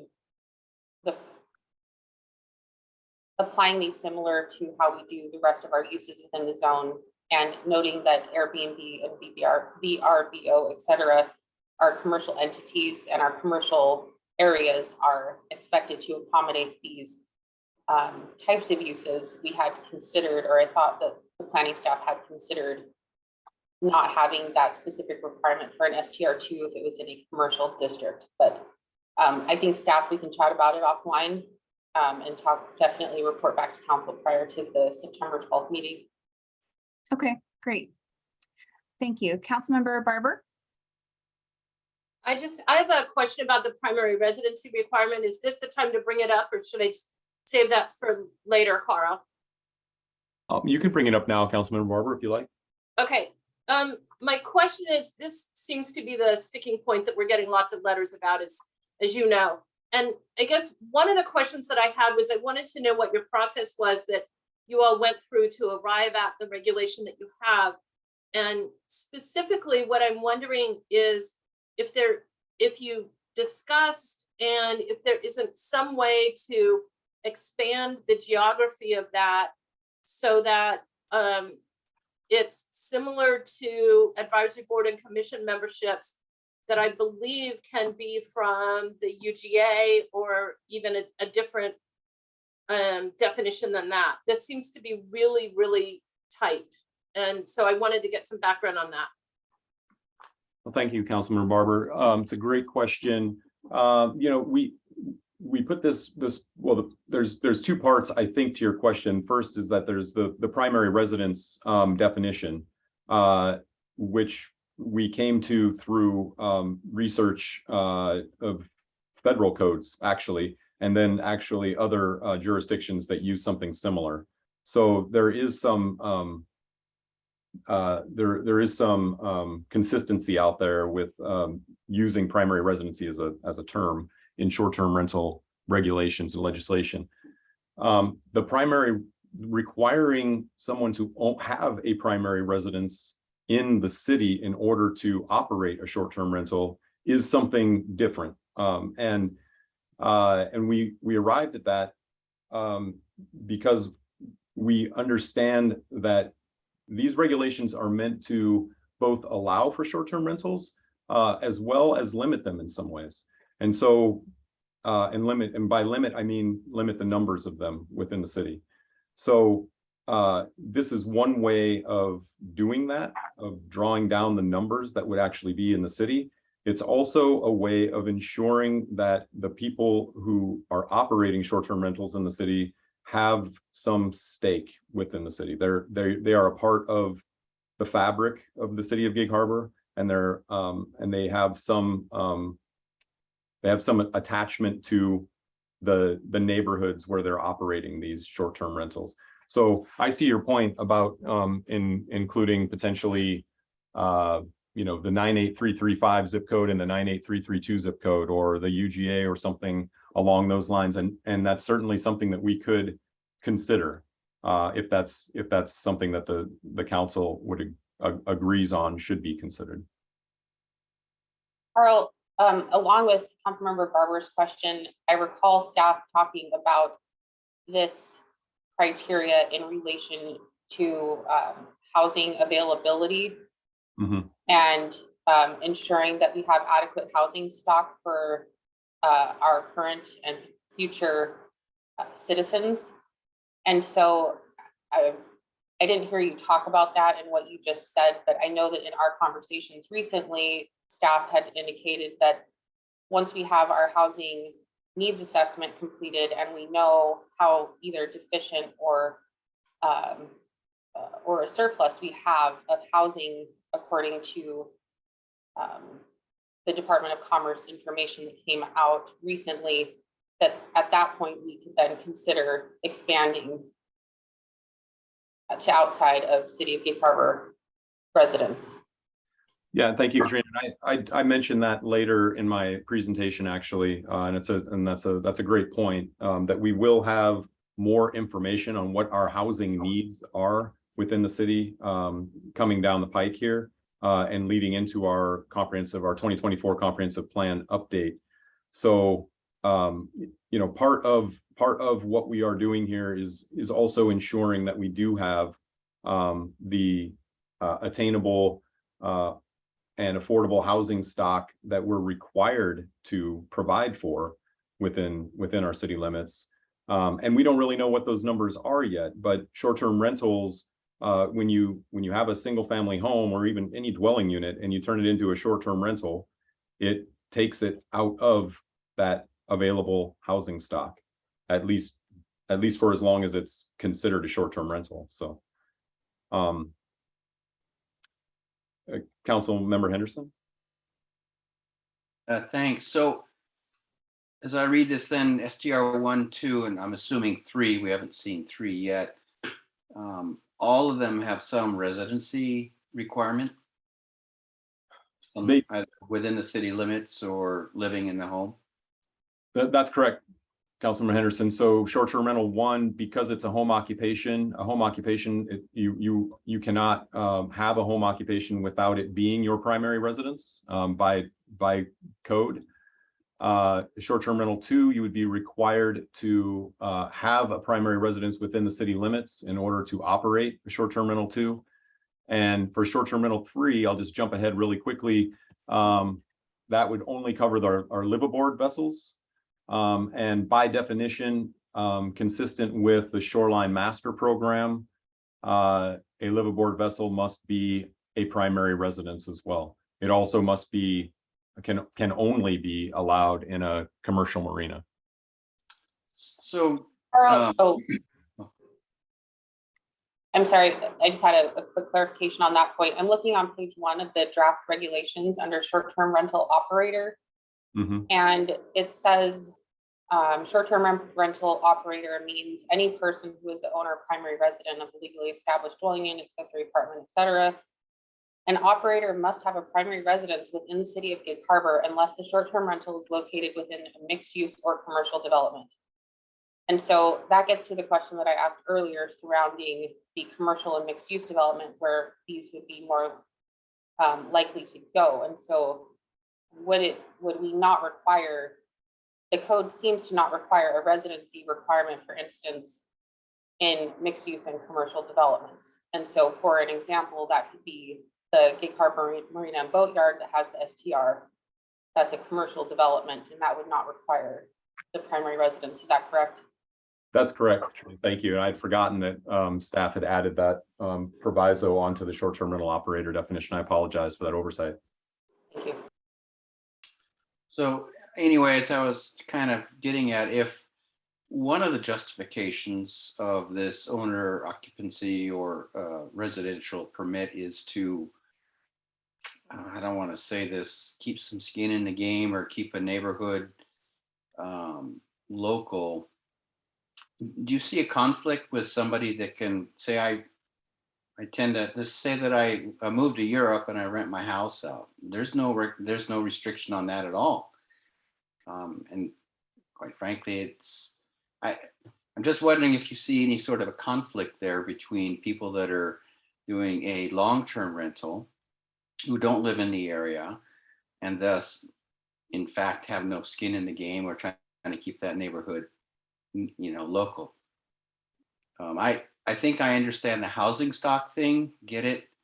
But I think we may need to be careful if we're just using a justification that for an STR, we want people living right in the city limits running it, when you can also rent your house out for a year and you can live in Portugal. Yeah, I understood, Councilmember Henderson. It's a great distinction. I guess the difference between the long-term rental and the short-term rental is that a short-term rental is really a transient use, and it could have people living in there in that dwelling unit, different people every weekend for months on end, whereas a long-term rental, those renters who are in that home are there for presumably a year, maybe it's less, maybe it's 6 months, but they themselves become members of the neighborhood because they're living there for a longer period of time. They get to know the neighbors. It doesn't change the fabric. As far as housing availability, that gets into affordability and allowing long-term rentals in within city limits. That gives another housing option to people who may not be able to afford to buy a home in Gig Harbor. Whereas, and if we have all short-term rentals because they are more profitable, then we're taking that housing type out of our housing stock, and we're essentially eliminating some people's ability to move into our community and be a part of our community and support that fabric and that feel and that neighborhood that we find so important and everybody values. So I think it's a very good point, Councilmember Henderson, but I think there's definitely a strong distinction between a long-term rental and short-term rental. Okay. And Councilmember Henderson, if I may, the primary difference can be summed up in lodging versus residency. When you're renting a short-term rental, you are technically lodging, where Laura knows we get the lodging tax from that. the long-term rental, they actually become a resident or a citizen of our city. And if they change their address here, they can be a Gig Harbor voter, pay Gig Harbor taxes, et cetera. So that really is the difference. It's lodging versus residency. On long-term rentals, is there a restriction how long somebody can rent out? Could I do like a 6-month rental or 3-month? There is no restriction that I'm aware of, Councilmember Henderson, and a short-term rental is defined as, you know, anything less than 30 days. Right. Okay.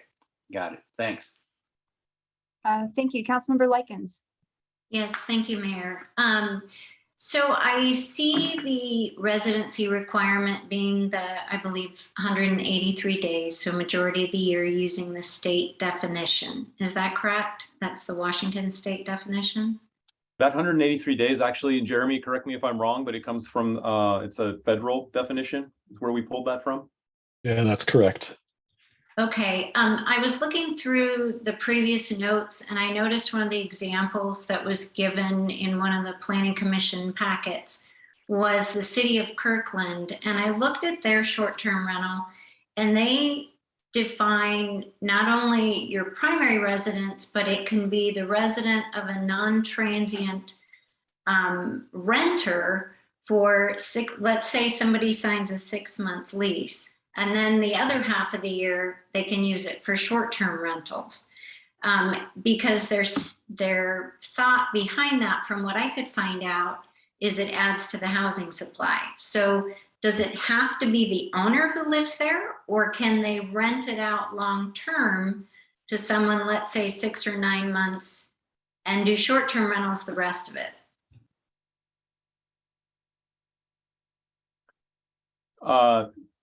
So if it's their primary, if we're talking about a short-term rental 1, then I think, so it'd be the home occupation option here. Yeah. They would have to live in that unit for more than half of the year. So the owner or the operator, the one who holds the home occupation permit, would have to live within that residence for over half of the year. Right. So they could be a short-term rental, or it could be long-term rental for the other half of the year. Okay, but my question is, if the goal is to have an availability of housing and more permanent feel to your neighborhood, could you have could the owner have an STR1, rent it out long-term for 6 months plus of the year and do short-term the other half? Because isn't that giving somebody the same feel? Does that make sense? I can't understand if our goal is to keep corporations out and if our goal is to provide housing, doesn't that provide housing? Yeah, Councilman Likens, and someone could do that under a short-term rental too, if I'm understanding your question correctly, because under a short-term rental too, unless it's within a mixed use or a commercial development, that person only needs to have a primary residence within the city of Gig Harbor limits. If it's within a commercial development or a mixed use development, then yes, there is no requirement at all for that primary residence. There is no need for primary residency whatsoever. Okay. So I think in that scenario that would work. Yeah, and then another question, and it's just, kind of digesting all of this, is council member, I believe it was Henderson, brought up the 98, or Barber, the 98332 or 98335, the Gig Harbor zip codes, that if we did allow not just city owners, city primary residents, but also within, how would that affect the city overall? I mean, if the goal is to keep corporate owners out and to keep people, I believe you use the word, who have, a game or an investment in the city, I certainly think that people who live in, Artendale or things, they're coming into Gig Harbor for their services. Mm-hmm. I'm just trying to see why they wouldn't be included. I don't know that they couldn't be. Okay. Councilmember Likens, we were really looking at it again as sort of, you know, we're looking at these regulations as a way of allowing for short-term rental, but while at the same time sort of limiting the number that are within the city, because we know that there is some fear of proliferation of short-term rentals throughout our community, particularly in Millville and Finholm. And so we do want to have some way of controlling I suppose, for lack of a better term, the numbers of those that would be allowed within the city. So this is one way that could be used to do such a thing. I don't know that there is any reason not to expand that allowance, but keeping in mind that we do want those people who are those operators to have again some connection to the community, and I suppose it could be that's arguable in the scenario that you're bringing up. I think I don't know that for sure. Sure. I'm just asking these rhetoric questions, just trying to figure out what the benefit is and what the goals are. And, you know, like you said, the problem we're trying to solve. So I appreciate it. Thank you. Thank you, Councilmember Likens. Councilmember Rodenberg. Yes, I agree with Councilmember Lyken as far as expanding what's considered the residency. If in fact we end up even having a residency code, I would say anybody that's got a Gig Harbor address should be allowed. But my question, Carl, is there any other business in Gig Harbor that we require a residency requirement?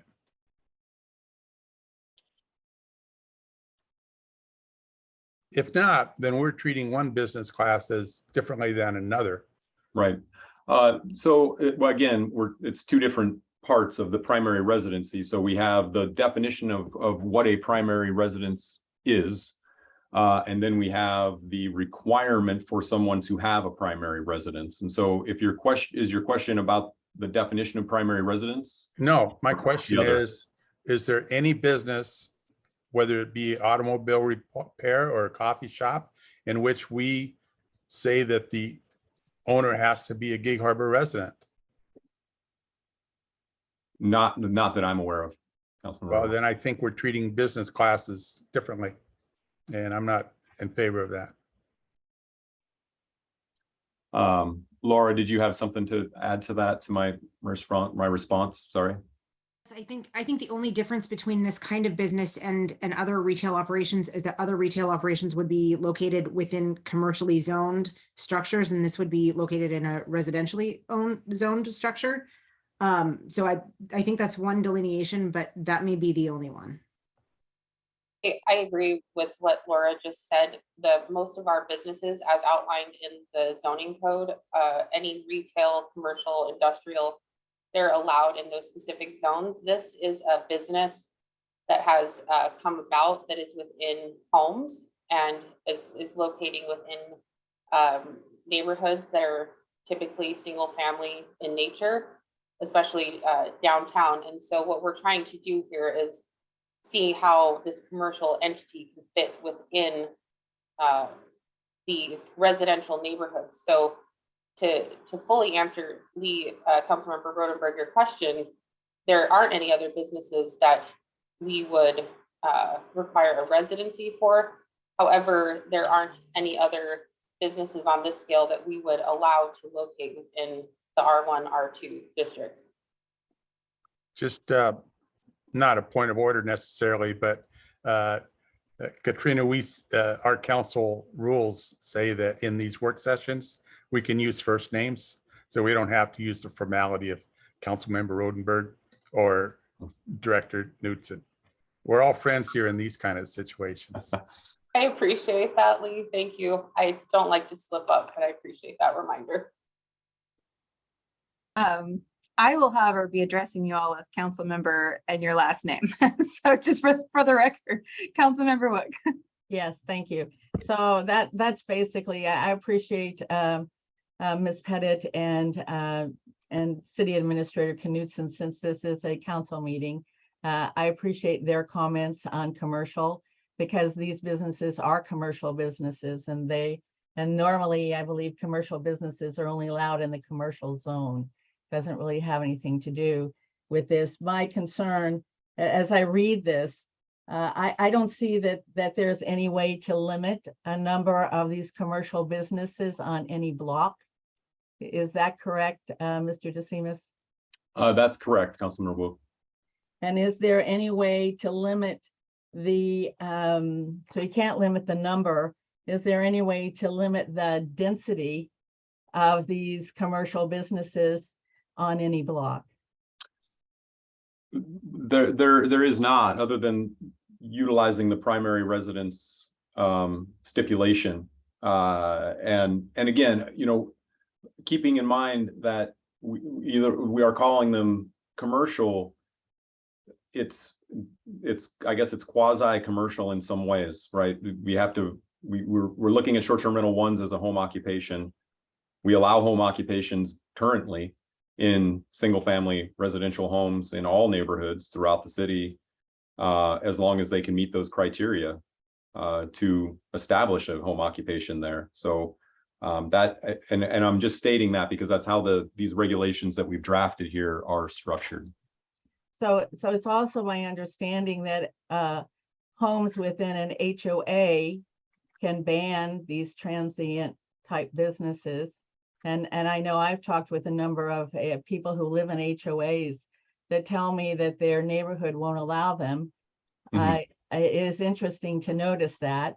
And so I don't see in any of these regulations, this proposed draft ordinance, how regular neighborhoods with people who indeed are invested in the neighborhoods, how can these folks stop transient houses from being on either side of them every morning? How does that happen? Keeping in mind that the short-term rental one regulation, if they have to establish it as a primary residence, that person must live in that home for the majority of the year. So it could be transient in nature for part of the year, but for the majority of the year, that person living in between them would know they would be the neighbors that they're used to living next to. That's kind of the point of that regulation, is to sort of preserve some of that typical neighborhood feel. Thank you very much. Councilmember Likens. Yes, thank you, Mayor. In response to Jenny's comment about the homeowners association, because that was something I was thinking about as well. I talked to informally when I was campaigning last year, members of the leadership of a large homeowners association. And I was told by the president of one of them that they had that in their bylaws to limit, but that it wasn't, they found out it wasn't legally enforceable, that they couldn't prevent people from having short-term rentals because they had had several people who had done it and prohibited it. Do you know if that, I don't know if that's true, or does Daniel maybe know? I'm just curious if there's, you know, a legal precedent there. I would have to defer to Daniel. What I do know is that CC&Rs can be more they could be more stringent than our Gig Harbor than the municipal code, but they cannot be less stringent. So I do know that there are a lot of HOAs that have in their CC&Rs that you can't rent homes, even long-term rentals there. Now, I don't know I don't know the legality of it, and maybe Daniel could fill us in if there is any precedence there. But I'll just very quickly jump in. I don't represent any HOAs or anything like that. That is a very specific area of law, so I don't know. Sure. As a comment, I lived in a condo that had both a rental cap and a prohibition. So I don't know the answer to that, though. Okay, great. Thanks. Thank you. Okay, Carl, I think we can move forward.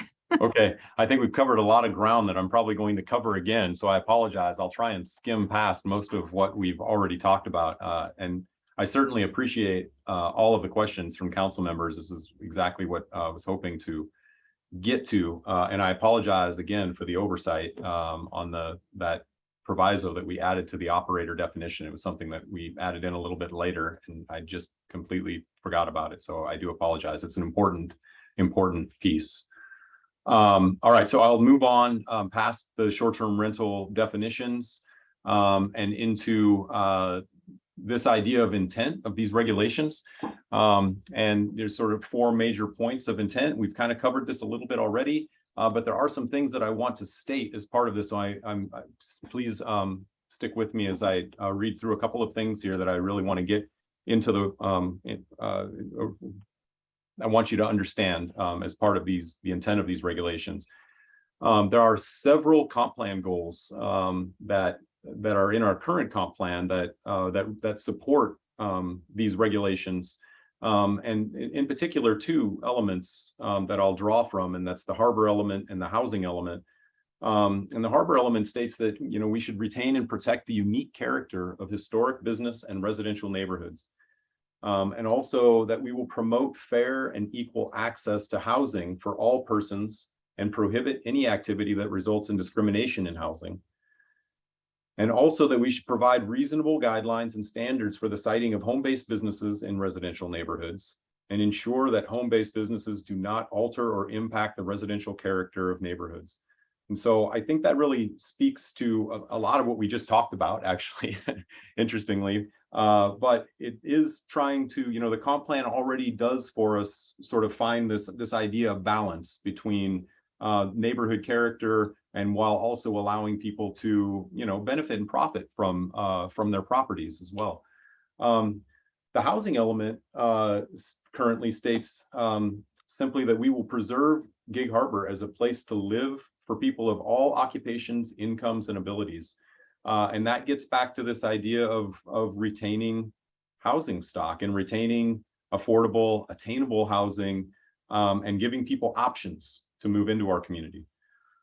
So in all that we do, we have to ensure consistency with state law. One of the overarching goals for housing in the Growth Management Act is to encourage the availability of affordable housing to all economic segments of the population of this state, promote a variety of residential densities and housing types, and encourage preservation of existing housing stock. Our local plans and regulations are required to address long-term housing supply and mitigate for residential displacement in an effort to address affordable and available housing.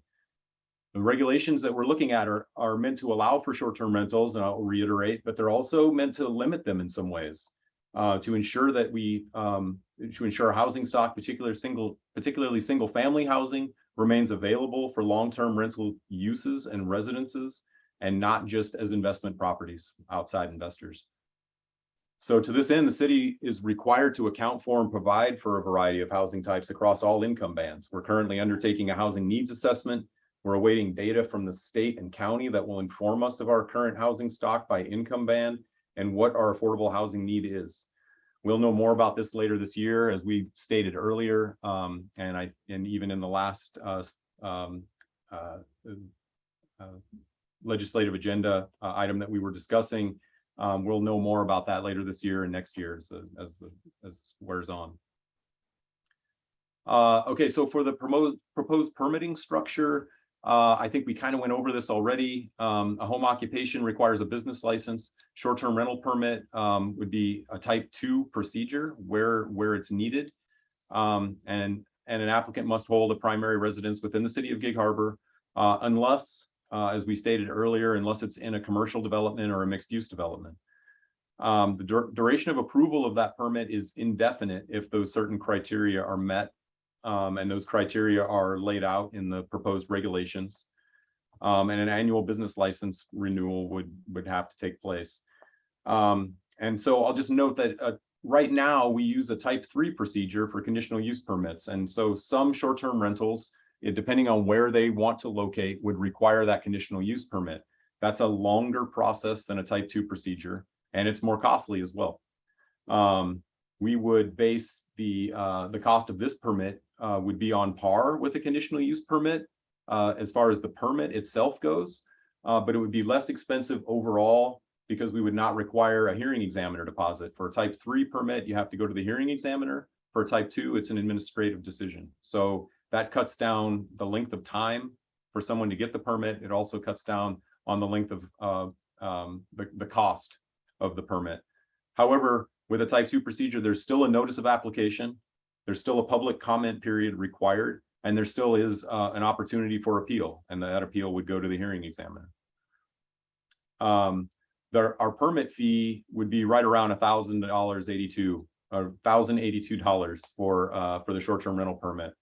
We've looked at some other jurisdictions and what they charge for permit fees for conditional use permits and things, and we're much lower than most, actually. And in fact, I just wanted, just to note, Mercer Island charges $15,000 for a conditional use permit, and $3,000 for a hearing examiner deposit. And Jeremy Hammer has worked at the city of Mercer Island, and he said they don't do a lot of conditional use permits in Mercer Island. I said, well, that makes sense. So, but most jurisdictions are not quite that high, but we're definitely a little bit under. So this permit would not be overly expensive for someone to get if needed for where they want to site that short-term rental. Councilmember Henderson. Thank you, Mayor. Carl, on this proposed permitting, are there other things that are going to be laid on top of that permitting structure? Like you have to do a traffic study, or you have to do some other kind of study that then raises the business person's cost to get this permit? I mean, I understand we have city stuff that you're going to charge for, the 1,500 or whatever it was, but are you requiring such things like that? Under this structure, I would not expect that we would do or look at concurrency. Now, I have talked to engineering about that, and I know there's still a little bit of debate down there on whether or not they would consider a short-term rental a change of use.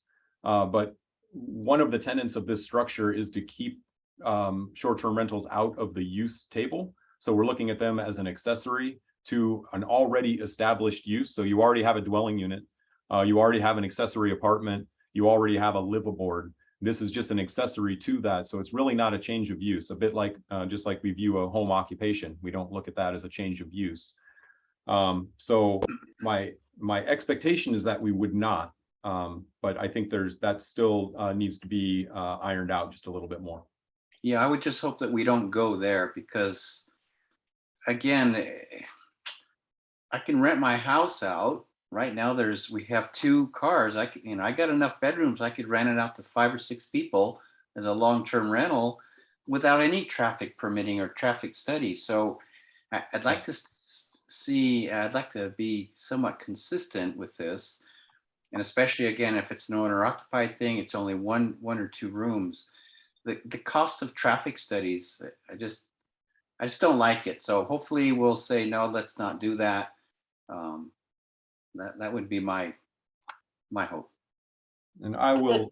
The benefit to the way that staff has this laid out, Councilmember Henderson, is that the type 1 would only be the home occupation permit, which does not change a use.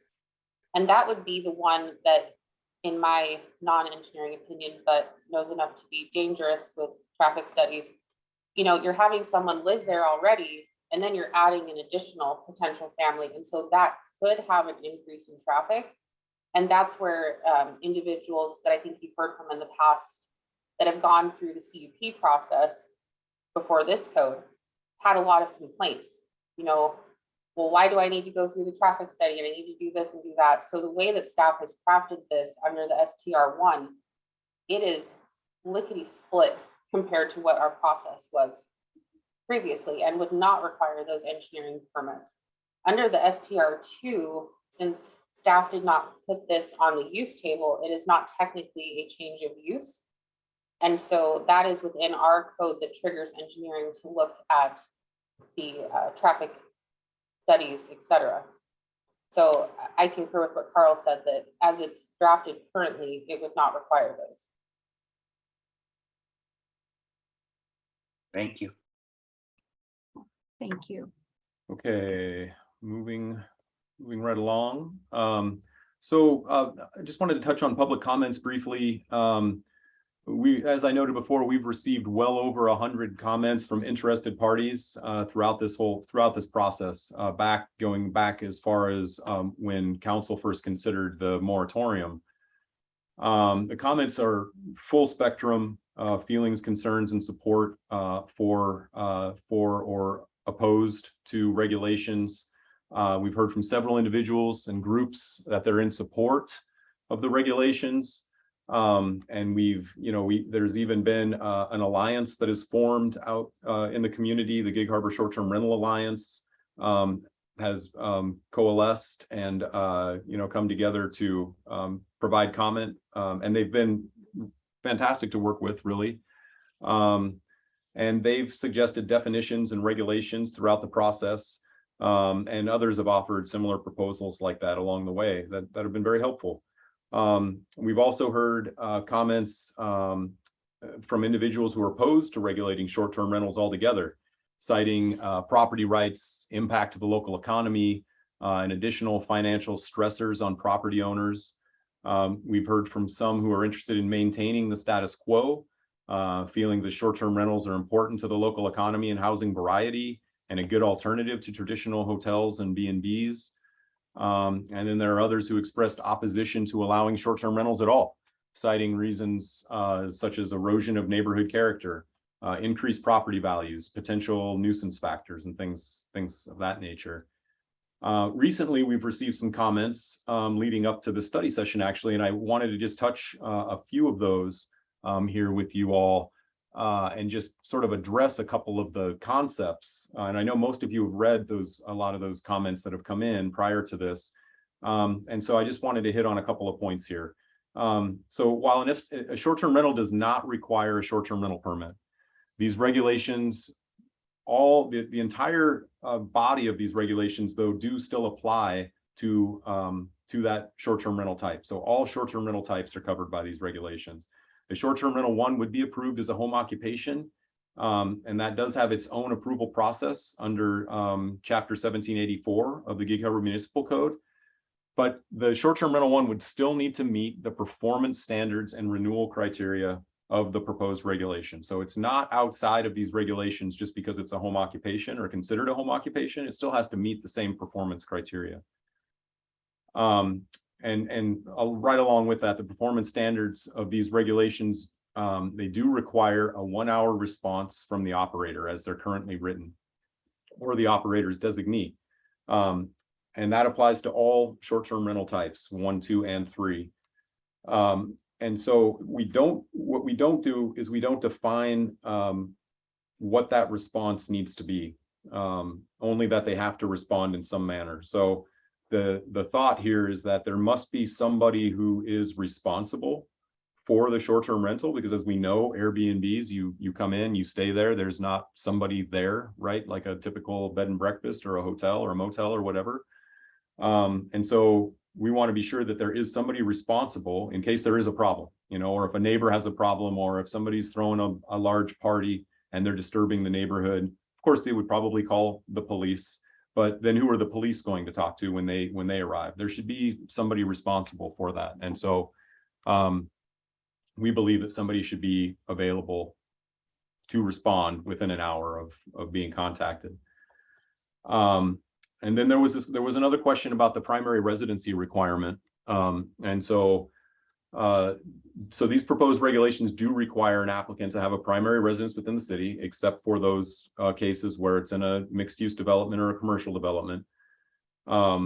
And that primary residence may be the dwelling unit they propose to operate the short-term rental in the case of short-term rental 1 and 3, but it could be another residence within the city in the case of a short-term rental 2. So I just wanted to make sure that that's clear, that there is a distinction there. The requirement offers some flexibility, but it ensures that operators have a stake in the community, as I said earlier, and supports the intent of these regulations, these draft regulations. Councilmember Wood? Yeah, Carl, can you go back up and explain to me again, once again, short-term 2? Oh, of course. Thank you. So short-term rental 2 would be an operation that would be in a dwelling unit or an accessory apartment, would require a short-term rental permit, and it would require a business license. But no residency requirement. It would require a resident. It would have the primary residency requirement. The operator would be required to have a primary residence within the city if the operation were proposed in a residential area. If it's proposed in a commercial area or a mixed-use development, then they would not need the primary residency. Right. I don't know. I thought you just said something was not going to be required for short-term rentals too. But I thought it had to do with primary residency, but maybe I'm wrong about that. Only it would not. They do not require the primary residency if it's proposed in a commercial development or a mixed-use development. Okay, that's fine. Thank you so much. You're welcome, Councilman Wood. Okay, and that kind of gets to the end of this. So, our goal today is to get an idea from City Council around whether or not there's support for these regulations as drafted. And, we know that we're trying to make sure there are no major flaws. We know that there's a few tweaks that still need to be made, clearly. And we acknowledge that, and we've found a few already. And so we'll make those tweaks, but they're not anything that's going to change the overall structure of of the direction that we're going here. And we'll have those done prior to bringing this back to you, and what we hope to bring this back to you at your council meeting on September 12th for a public hearing and a first reading of the ordinance. And so we're trying to find out from council if you feel like we're ready. So, Mayor, that concludes my really turned out to be a long presentation, but I think we got a lot of discussion in there too. So I think that's good. We did, yes. Thank you for this presentation, Carl. Really appreciate all of the hard work that you have been putting into this for months and months now. So let's see, I'm looking at all the raised hands. Who's on first? Councilor Rundberg. Yes, thank you, Carl. That was a good presentation. And you and Jeremy have done a good job of putting this together with the information that you were given. I can't recall such a controversial subject unless 23, 24 years ago when we had the ice cream sign code issue. But I've read all these letters that have come in, and some of them were from people that genuinely could not make ends meet unless they have an STR. Some of them were people that certainly had a money-making agenda, and there was reasons for their comments all over the place. And same thing with the Planning Commission. Some of those meetings got contentious. And I think the fact that you and Jeremy have taken this back and wrote these, it says a lot. And however, today, first thing this morning, and later on, I see that all council received comments from what I consider to be one of the most credible citizens we have in the community that actually called out opportunities for litigation against the city in so many different ways. And I'm not going to be satisfied with any draft proposal unless staff can tell me that we have looked at every one of that person's concerns and we've addressed it. If you recall, we were told, the city was told years ago on a contentious ordinance they wanted to pass, that if this ordinance is passed, we will sue you. However, council went ahead and passed the ordinance, and it ended up costing the city, I don't know, $200,000, $300,000, not to win, but to defend itself. So I think we have a fiduciary responsibility to make sure that all these legal loopholes or potential litigious situations are at least looked at. And if staff can come back and say, we've looked at that, we're satisfied this draft meets, or we've changed a few things to help meet that, and we're willing to take the risk, I'll feel better. But I want to make sure that we address the citizens' concerns fully. And that might take a week, might take a couple weeks. But again, thanks for all the work you've done. May I jump in here? Yes, I for a was just going moment? to ask if you had a response. Thank you. I really appreciate these comments surrounding the feedback that we've received, and also regarding Carl and Jeremy's work on these regulations. It has not been an easy task, and definitely sign code and marijuana would be kind of this level. So I just want to thank Carl and Jeremy for their professionalism, and the Planning Commission for working on this issue. It's been quite some time coming. Regarding the specific letter that was received today from a commenter, that has been sent to the city attorney, who has reviewed that. And we can talk about that potentially a different time, but there are a couple of areas that we may need to tweak our regulations, namely in some of our definitions not being adequate, et cetera, but largely, and I see Daniel hasn't poked on here yet, but largely although the concerns are definitely valid regarding in terms of Washington state law, these regulations are, you might want to help me out here, Daniel, but essentially the regulations, a lot of the concerns that were in that letter are not germane to our proposal, primarily due to the differences between other states' constitutions and Washington state's, where we have the growth management. And Daniel, we had talked about potentially going into an executive session at some point. Did you want to do that today, or should we do that at a different time? Well, it depends how much council wants to hear me talk. Really, any legal discussion on this, given the threats of litigation, would be an executive session. And so I'll hold my comments for that. That doesn't need to be today, but if you would like to start that conversation, we can break into executive session for a period of time and then come back. And of course, all of your policy consideration and discussion would be in open session here. That would just be for a legal discussion on potential litigation. So perhaps, Daniel, on September 2nd or 12th, when the council's seeing this, we can plan for an executive session if the council would like that legal analysis, since it's 4:30 today. But I did want to let Lee and the rest of council know that Daniel has seen that letter, and we're going to be proceeding with or recommending some changes to the proposed regulations because of that letter, and then other portions, as we'll discuss in executive session, we will not be proposing changes for. Okay, sounds good. Yeah, and so unless I hear a majority of council would like to go into executive session today, we'll just keep going with questions regarding policy. And so just let me know in your comments, or raise your hand if you would like to go into executive session. Councilmember Likens. Yes, thank you, Mayor.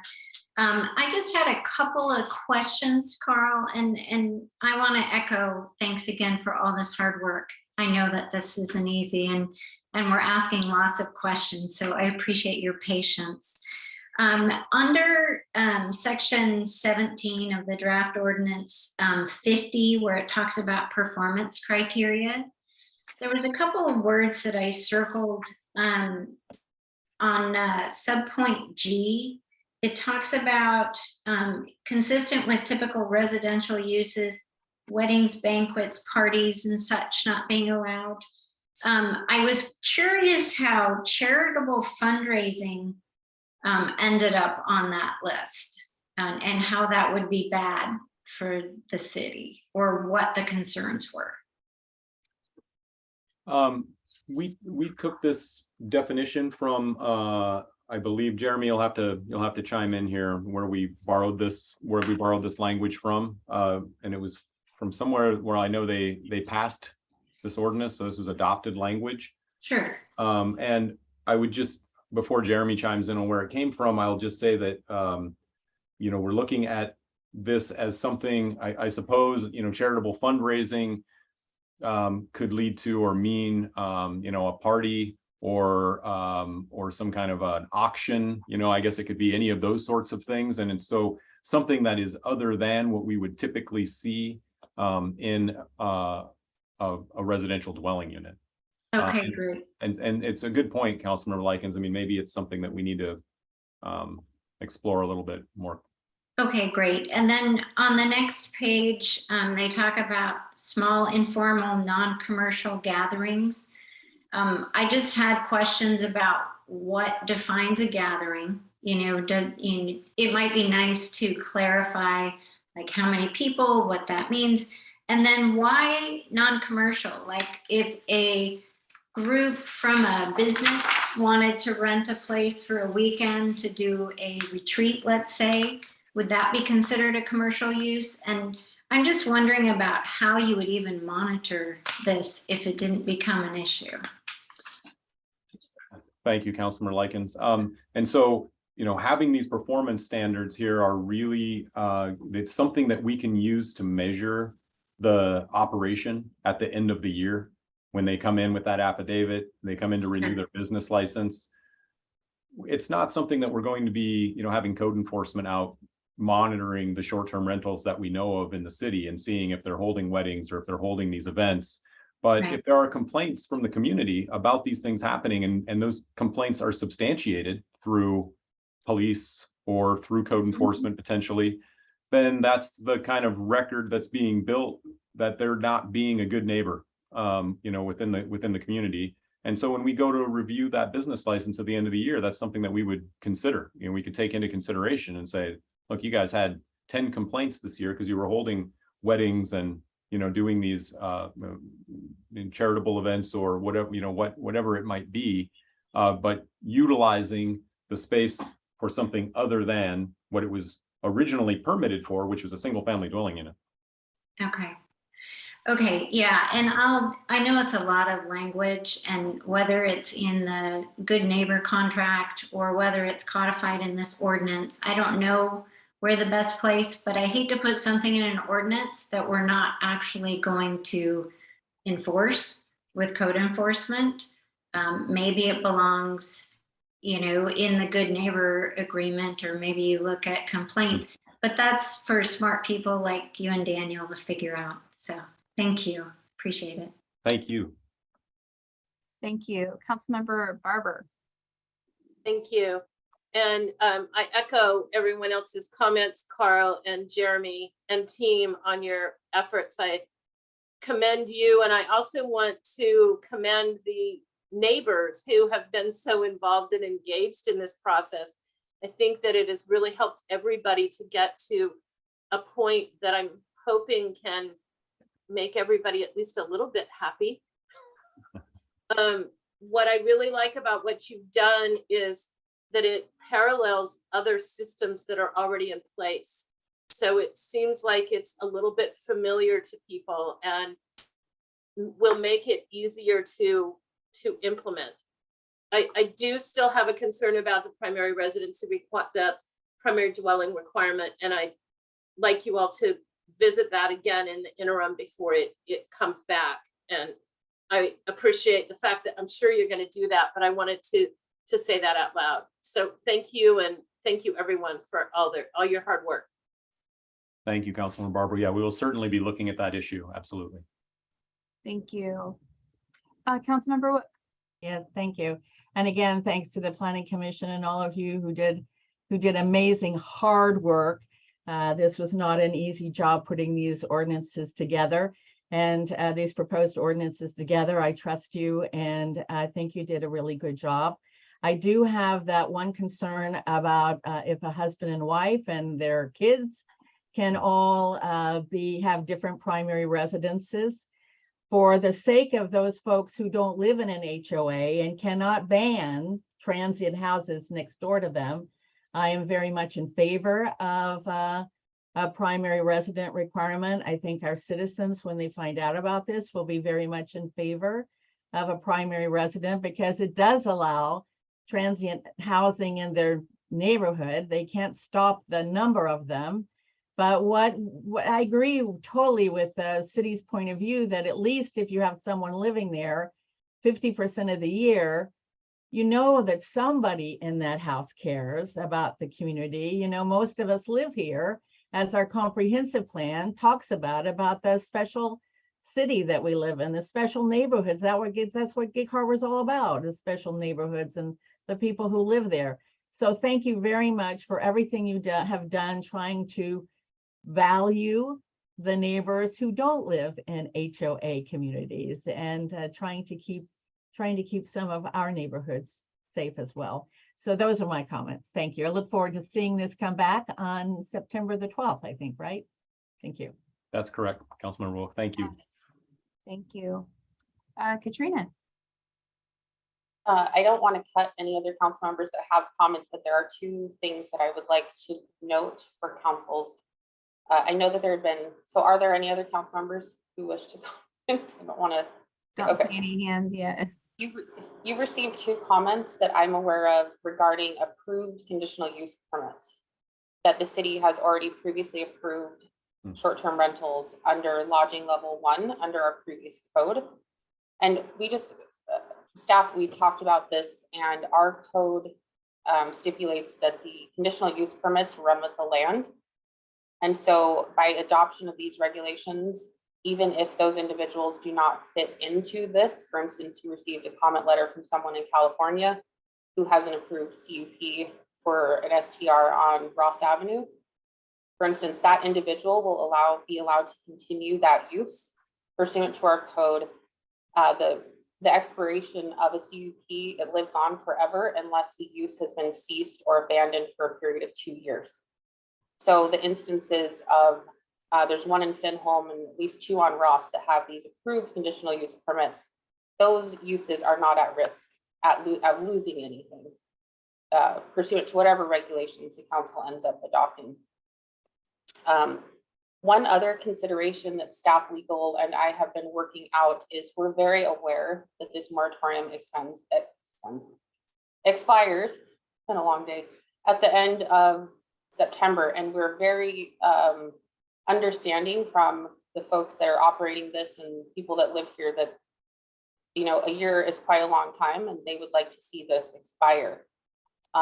So we're looking at options in the off chance that there are some that council wants more time to consider what the final regulations would be. And we will be bringing those forward and discussing those with council. But one option that we're currently considering would be to adopt these regulations or something very similar on an interim basis under interim zoning controls. And then while we finalize the final regulations. And now that wouldn't be a perfect scenario. However, that would allow people that are operating STRs consistent with these regulations to come in and apply to go through the process. So a number of the folks that we've been hearing from would no longer have to wait. They could come in for their home occupancy permit, become legal, go through the STR process too, and become legal. And so it would allow us to get that process flowing while we finalize those regulations. So I just wanted to let council know that we as staff, we don't want to see this moratorium extended any further, just like the commenters that we've received, and we're looking at options to make sure that that doesn't happen. Thank you. Thanks, Katrina. Yes, and we will be announcing the public hearing on September 2nd. And at that time, we will provide the final draft of the proposed ordinance or proposed interim zoning controls, along with instructions for how to provide written comment and what that looks like. And then those written public comments received during that time will then be part of the hearing record.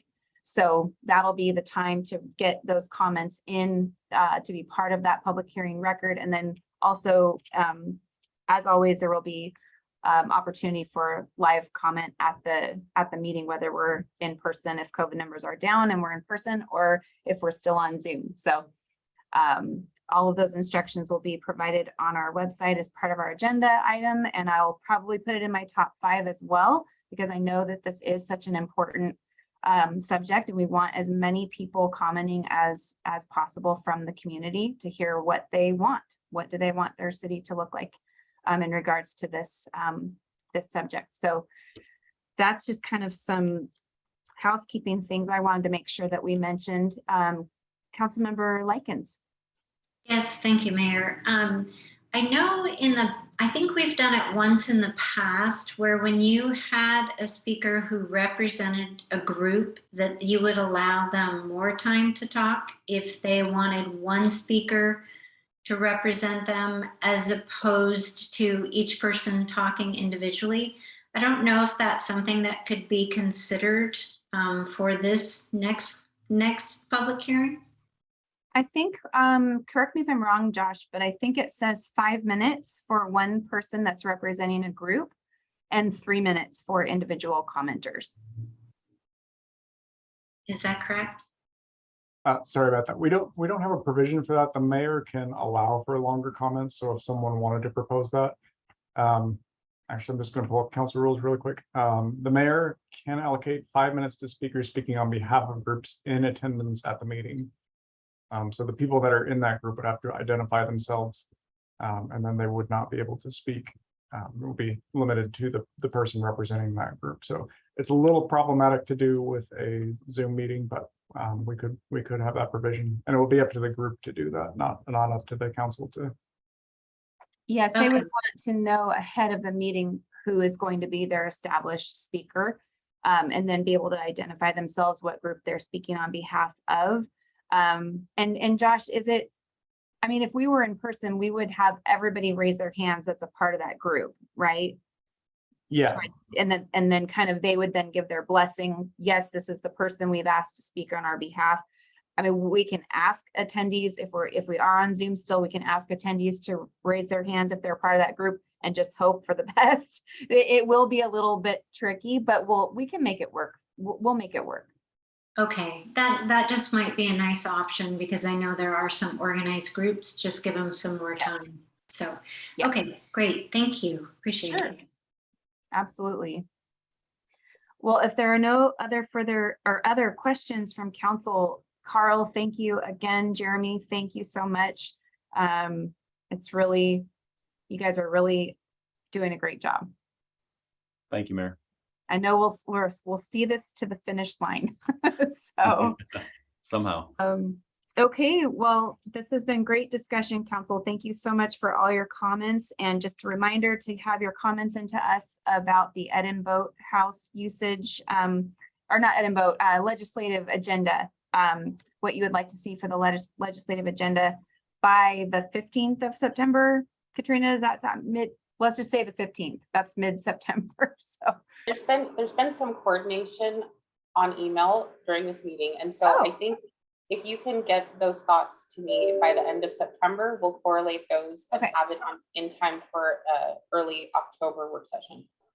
Okay, so September 30th. So you have more time to get those in, and we're looking forward to hearing your thoughts on that. So if there's nothing else for the good of the order, I'll entertain a motion to adjourn.